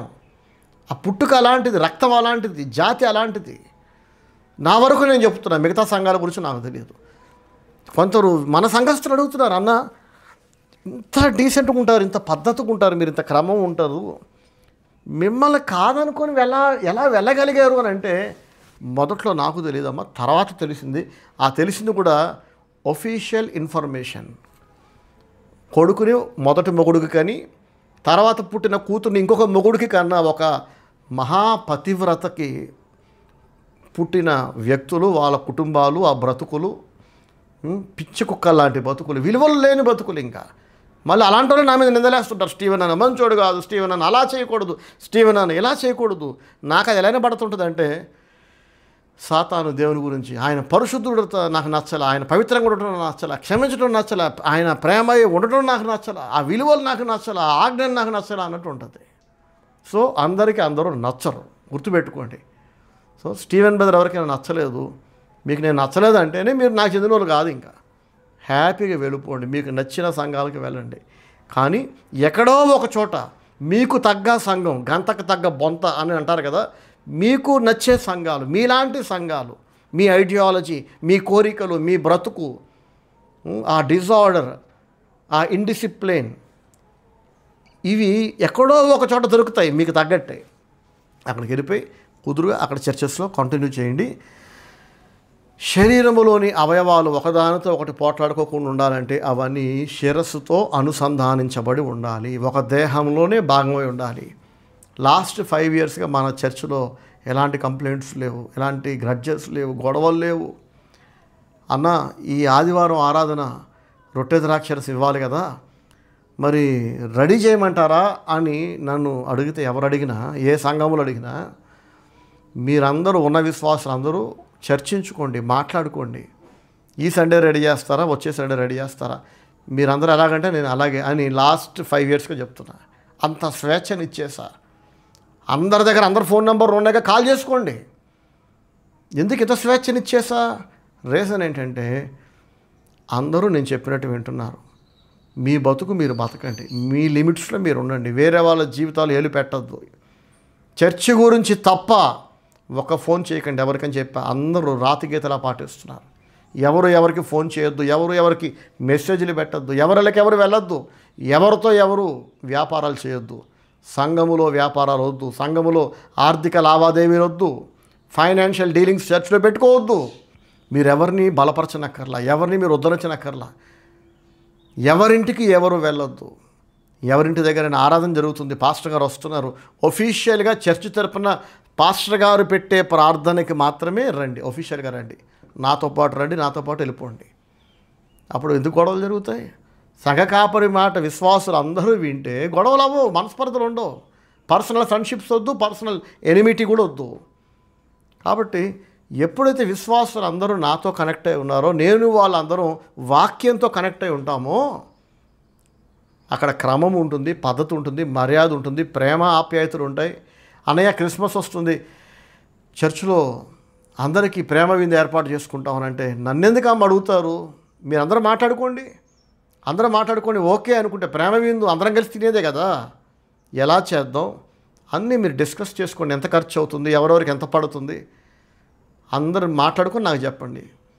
ఇందులో నా పని ఉంది. నేను వాక్యం చెప్పడం వరకే నా పని. ఈ భోజనాల గురించి, డెకరేషన్ గురించి, లైట్లు ఇవన్నీ నాకు సంబంధం లేదు. మీరు మాట్లాడుకోండి. చక్కగా అందరూ మాట్లాడుకొని, కొన్ని చోట్ల మనకు ఆరాధన జరగడానికి సౌకర్యాలు లేవు. వర్షం పడితే ఆరాధన జరగదు. అలాంటప్పుడు అన్నయ్య మరి ఎట్లా ఈ ఆదివారం అంటే మళ్ళీ ఇదే చెప్తా, మీరు మాట్లాడుకోండి. అందరూ డిస్కస్ చేసుకొని మాట్లాడుకొని నాకు ఫోన్ చేసి చెప్తారు, అన్నయ్య ఈ వారం పలానా చోటకి షిఫ్ట్ చేసాం ఆరాధన. ఎక్కడికి షిఫ్ట్ చేశారో నా నిర్ణయం కాదు, నాకు తెలియదు. వాళ్ళలో వాళ్ళు మాట్లాడుకొని నిర్ణయం తీసుకుంటున్నారు. ఒక్క మనస్పర్ధ లేదు, ఒక్క గొడవ లేదు. కారణం ఏంటి? సంఘ కాపరంటే గౌరవం ఉన్న వాళ్ళు మాత్రమే మిగిలేరు ఇప్పుడంతా. అలాంటి వాళ్ళు అయితేనే ఉంటున్నారు. అలాంటి వాళ్ళతో నేను ఉంటున్నా. అసలు కాంప్రమైజ్ అవ్వను, తగ్గను. నేను ఉన్నది ఒక జీవితం అండి. అందులో మళ్ళీ పనికి మాలిన దరిద్రులు అందరితో పడాలంటే పొద్దున్న లేచినప్పటి నుంచి రాత్రి పడుకునేదాకా ఒక మాట వినకుండా, చెప్పింది చేయకుండా, దేవుని సేవలో సహకరించకుండా వాళ్ళు ఎలాగో నాశనం అయిపోతారు. కానీ ఇక్కడ నా బ్రెయిన్ అంతా డ్రైన్ అయిపోవట్లేదా? మీకు అర్థమవుతుందా? వాటర్ బాటిల్కి బొక్క పెడితే నీళ్ళని కారిపోతాయి కదా. ఇంత తెలివైన వ్యక్తిని, పరలోక జ్ఞానం ఉన్న వ్యక్తిని, ఎంతమందికి ఉపయోగపడాల్సిన వాడిని, నా కుటుంబాన్ని చూసుకోవాలి. కొంతమంది ఈడియట్స్ వలన, కొంతమంది యూజ్లెస్ పీపుల్ వలన నా బ్రెయిన్ అంతా డ్రైన్ అయిపోతుంది. వాళ్ళు ఎలాగో వినరు, కానీ నా టైం వేస్ట్ చేస్తుంటారు. సో ఫైనల్గా చెప్తున్నాను, సంఘ ఆరాధన బైబిల్ ఏం చెప్తుందంటే ఖచ్చితంగా ఎవ్రీ సండే వర్షిప్ మనం కలిగి ఉండాలి. విశ్వాసులు అందరూ కలిసి గ్యాదర్ అయ్యి ఒక కుటుంబం మిగతా కుటుంబాలతో కలిసి ఉండాలి. మరి గొడవలు మనస్పర్ధలు రావా అంటే మిగతా వాళ్ళ బతుకుల్లో మీరు ఏలు పెట్టకపోతే, మీ బతుకు మీరు బతికితే, మీ లిమిట్స్లో మీరు ఉంటే, ఎవరి లిమిట్స్లో వాళ్ళు ఉంచితే ఏ గొడవలు అవ్వవు. ప్రూవ్ చేసి చెప్తున్నాను నేను. కాబట్టి ఒక్కొక్కసారి ఎవరు ఎంత జాగ్రత్తగా ఉన్నా సంఘములో ఒకరిద్దరు ఆత్మీయంగా వెనకబడ్డ స్థితిలో ఉంటారు. అప్పుడు మనం ఏం చేయాలంటే ఒకరినొకరు ఓర్చుకోమన్నాడు దేవుడు, ఒకరినొకరు క్షమించుకోమన్నాడు. అర్థమవుతుందా? యోహాను రాసిన పత్రిక 13వ అధ్యాయంలో మీరు తర్వాత చదువుకోండి. మీరు ఒకరినొకరు ప్రేమింపవాలనని మీకు కొత్త ఆజ్ఞ ఇచ్చుచున్నాను, నేను మిమ్మును ప్రేమించినట్టే మీరును ఒకరినొకరు ప్రేమించాలి. ఒక్కొక్కసారి దేవుడు రానిస్తాడు కొన్ని మనస్పర్ధలు. ఎందుకంటే అసలు డిస్ప్యూట్ లేకపోతే, డీవియేషన్ లేకపోతే, గ్రడ్జెస్ లేకపోతే ఒకరినొకరు క్షమించుకోవాలనే అవకాశం ఎప్పుడు వస్తుంది? ఒకరినొకరు క్షమించాలనే అవకాశం ఎప్పుడు వస్తుంది చెప్పండి? అవునా కదా? కాబట్టి సంఘం అంటే మరి ఎప్పుడో ఒకప్పుడు ఒక ఇంట్లో చావు జరుగుద్ది. మిగతా విశ్వాసులు అందరూ వచ్చి క్రైస్తవ సమాధి, వాక్యానుసారమైన సమాధి, అందరూ పాటలు పాడి మీతో పాటు అందరూ ఏడ్చి, గొయ్యి దవ్వుచుట కొంతమంది వెళ్తారు, బాక్స్ రెడీ చేయటం కొంతమంది వెళ్తారు. అసలు మీకు సంఘమే లేకపోతే నేనొచ్చి పాటలు పాడి, నేనొచ్చి గొయ్యి దవ్వించి, నేనొచ్చి బాక్స్ చేపించి నేను చేయాలి ఇవన్నీ? సంతోషమైన బాధ అయినా మీరే సెలబ్రేషన్ పెట్టుకున్నారు ఇంటి దగ్గర. చర్చి తరపున విశ్వాసులు 10 మంది వచ్చి చక్కగా పాస్టర్ గారు వాక్యం చెప్పడానికి ముందు వాళ్ళు పాటలు పాడి, అక్కడ ప్రేయర్ మీటింగ్ సక్సెస్ఫుల్గా అవ్వడానికి అందరూ సహకరిస్తే దాని తీరు వేరేగా ఉంటుంది. విశ్వాసులు ఎవరూ లేరు, మరి పాస్టర్ గారు వచ్చి ఒంటరిగా కూర్చొని అన్నీ చేసుకుంటే వెళ్ళాలా?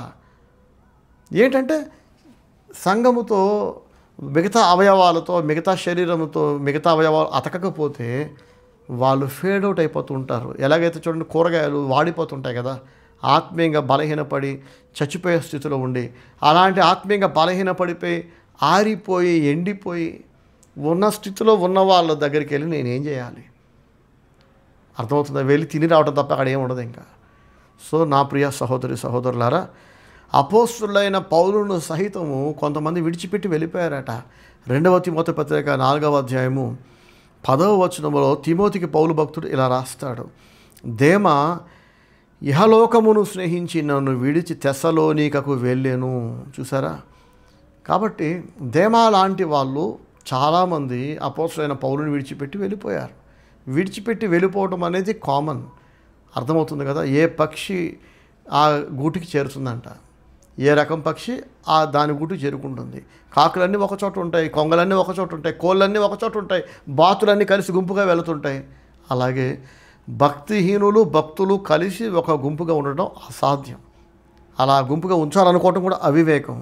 1 యోహాను 2వ అధ్యాయం 19వ వచనంలో ఇప్పుడు యోహాను రాస్తున్నాడు, వారు మనలో నుండి బయలువెళ్ళిరి కానీ వారు మన సంబంధులు కారు, వారు మన సంబంధులైతే మనతో కూడా నిలిచియుందురు. చూసారా? కొంతమంది యోహాను భక్తుడు విడిచిపెట్టి వెళ్ళిపోయారంట. యోహాను అంటున్నాడు, వాళ్ళు మన సంబంధులు కారు, వాళ్ళు మన సంబంధులు అయితే మనతోనే ఉండేవాళ్ళు, అసలు మనల్ని విడిచిపెట్టి వెళ్ళేవాళ్ళే కాదు. కాబట్టి ఒక ఆత్మపూర్ణుడైన దైవజనుడి దగ్గర అందరూ ఆత్మపూర్ణులు ఉండరు. కాలం గడిచే కొద్దీ కొంతమంది వాళ్ళ ముసుగులు తీసేస్తారు. మేము భక్తిహీనులం, మేము లోక సంబంధులం, మాకు ఈ పాటలు, ప్రార్థన, భక్తి, ఈ తగ్గింపు, ఈ ప్రేమ, ఈ క్షమాపణ మాకు ఇక్కడ నచ్చట్లా, ఈ ప్లేస్ మాకు నచ్చలేదు బాబు, ఈ పాస్టర్ గారు మాకు నచ్చలేదు బాబు అని తిట్టుకుంటూ సనుక్కుంటూ ఆ పాస్టర్ గారికి చెడ్డ పేరు తీసుకొచ్చి వదిలి వెళ్ళిపోవటం అంటే చెడ్డ పేరేగా. అడుగుతారుగా అందరూ, ఎందుకు వెళ్ళిపోయారు వాళ్ళు అని అంటే అప్పుడు నేను ఒక కారణం చెప్పాలిగా. ఏమన్నా అవునా కదా? నేను చెడ్డోడిని అనుకోండి, నేను చెడ్డోడు కాబట్టి వాళ్ళు వదిలి వెళ్ళిపోయారని చెప్తా. అలా కాకుండా నేను మంచోడిని అయినా వాళ్ళు వెళ్ళిపోయారంటే మిగతా విశ్వాసులు అడుగుతారుగా, మీరు మంచోళ్ళే, మంచి దైవజనుడే, ఎంత ప్రేమగా ఉన్నారు వాళ్ళతో, అంత మేలు చేశారు వాళ్ళకి, ఆయనే వెళ్ళిపోయారంటే కారణం ఏంటంటే మరి నేను ఒక కారణం చెప్పాలిగా, అది కూడా సత్యమే చెప్పాలిగా. ఇదిగో చెప్పా, ఒక కుటుంబం, కొన్ని కుటుంబాలు ఎందుకు వెళ్ళిపోయారంటే వాళ్ళ రక్త చరిత్ర ఇదండి, వాళ్ళ ఫ్యామిలీ బ్యాక్గ్రౌండ్ ఇదండి. ఎవరైతే కుటుంబం తీసుకుని వెళ్ళిపోయిందో ఆమె తండ్రి ఇలాంటోడు, ఆల్రెడీ ఒకడికి ఒక కొడుకుని కనేసినాక అలాంటి దాన్ని ఉంచుకొని దానికి కంటే పుట్టింది ఈవిడండి. ఈమె ఎలాగపోతే ఎలా ఉంటుంది, ఆమె పిల్లలు ఎలాగపోతే ఎలా ఉంటారు అని చెప్పాల్సి వచ్చింది. నాకు చెడ్డ పేరు తీసుకొస్తే మీకు చెడ్డ పేరు నేను తేవటం కదా, ఉన్నదన్నట్టు చెప్తే ఆటోమేటిక్ పేరు చెడిపోతుంది ఖచ్చితంగా. మా అమ్మ నాన్న ఇలా లేరు, మా నాన్న చివరిదాకా మా అమ్మతోనే కలుస్తున్నాడు, మా అమ్మ చివరిదాకా మా నాన్నతోనే కలుస్తుంది. నేను మా అమ్మ నాన్నకే పుట్టా, మా అమ్మ నాన్నకే అన్నయ్య, అక్క, తమ్ముడు, నేను పుట్టాం. మా అన్నయ్య ఒక నాన్నకు పుట్ల, నేను మరొక నాన్నకు పుట్ల, మా అక్క ఒక అమ్మకు పుట్ల, నేను ఇంకొక అమ్మకు పుట్ల. మదర్స్ వేరండి, ఫాదర్ ఒక్కడేనండి, ఫాదర్స్ వేరండి, మదర్ చిచ్చి ఇలాంటి దౌర్భాగ్య పుట్టుక బ్రతుకు మాకు లేదు. కాబట్టి మాకు విలువలు ఉన్నాయి, మాకు పద్ధతులు ఉన్నాయి, ఒక క్రమశిక్షణకు లోబడి బతుకుతున్నా. నేను నాలాంటోడు అడ్డగోలుగా బతికేటోళ్ళకి నచ్చను. నేనే కాదు, పద్ధతిగా బతికేవాడు పద్ధతి పాడు లేని ఎదవలకి, దరిద్రులకు నచ్చరు.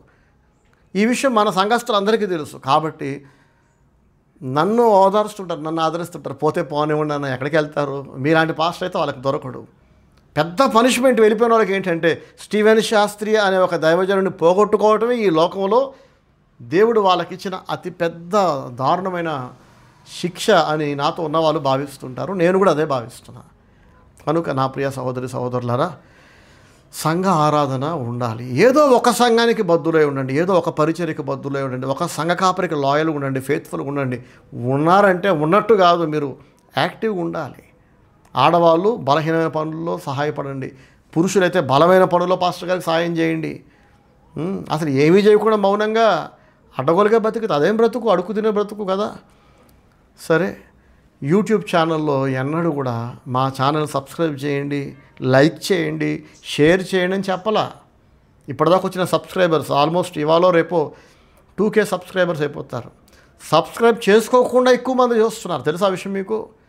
వాక్యం, పాటలు వింటున్న వాళ్ళు, చూస్తున్న వాళ్ళు, సబ్స్క్రైబ్ చేసుకోకుండా చూస్తున్న వాళ్ళు దాదాపు ఒక 100 రెట్లు ఎక్కువ ఉన్నారు. కానీ ఎన్నడైనా సబ్స్క్రైబ్ చేసుకోమని చెప్పానా? నీకు నచ్చితే సబ్స్క్రైబ్ చేసుకోలేకపోతే మానిపడి. ఎవరి కోసం? ఆల్రెడీ మీరు సబ్స్క్రైబర్ అయితే మీకు ఇష్టం లేకపోతే అన్సబ్స్క్రైబ్ చేసుకుని వెళ్ళిపోండి. ఎవరి కోసం చేసుకున్నారు, ఎవరి కోసం చేసుకోవడం మానేస్తారు చెప్పండి? చర్చికి వస్తే రండి, లేకపోతే మానేయండి. వెళ్ళిపోయిన వాళ్ళని ఎప్పుడు నేను బతుకున్న వాళ్ళ, ఉన్న వాళ్ళని ఎప్పుడు కూడా నేను కాళ్ళు చేతులు పట్టుకుని బతుకున్న వాళ్ళ, వెళ్ళకండి, మీరు వెళ్ళకండి అని. వాక్యం కావాలి, మంచి పాస్టర్ కావాలి, నేను చచ్చాక దేవుని చేరుకోవాలి అనుకున్న వాళ్ళు వస్తారు, నా దగ్గరికి వస్తారు. అసలు అలాంటి కోరికలు లేని వాళ్ళు, అలాంటి ఆశలు లేని వాళ్ళు రారు, వెళ్ళిపోతారు. సో చిన్నప్పుడు చెప్పిన ఆంటీ గురించి చెప్పి ముగిస్తా. ఏ చర్చిలో ఆమెకు సంఘ పెద్ద అధికారం ఇస్తే ఆ చర్చికి వెళ్ళేది. కొంతకాలం తర్వాత అక్కడ చెడగొట్టుకునేది, అక్కడ కెలుక్కునేది. ఆమె వాళ్ళ తనితో వస్తే మళ్ళీ ఇంకో చర్చికి వెళ్ళేది.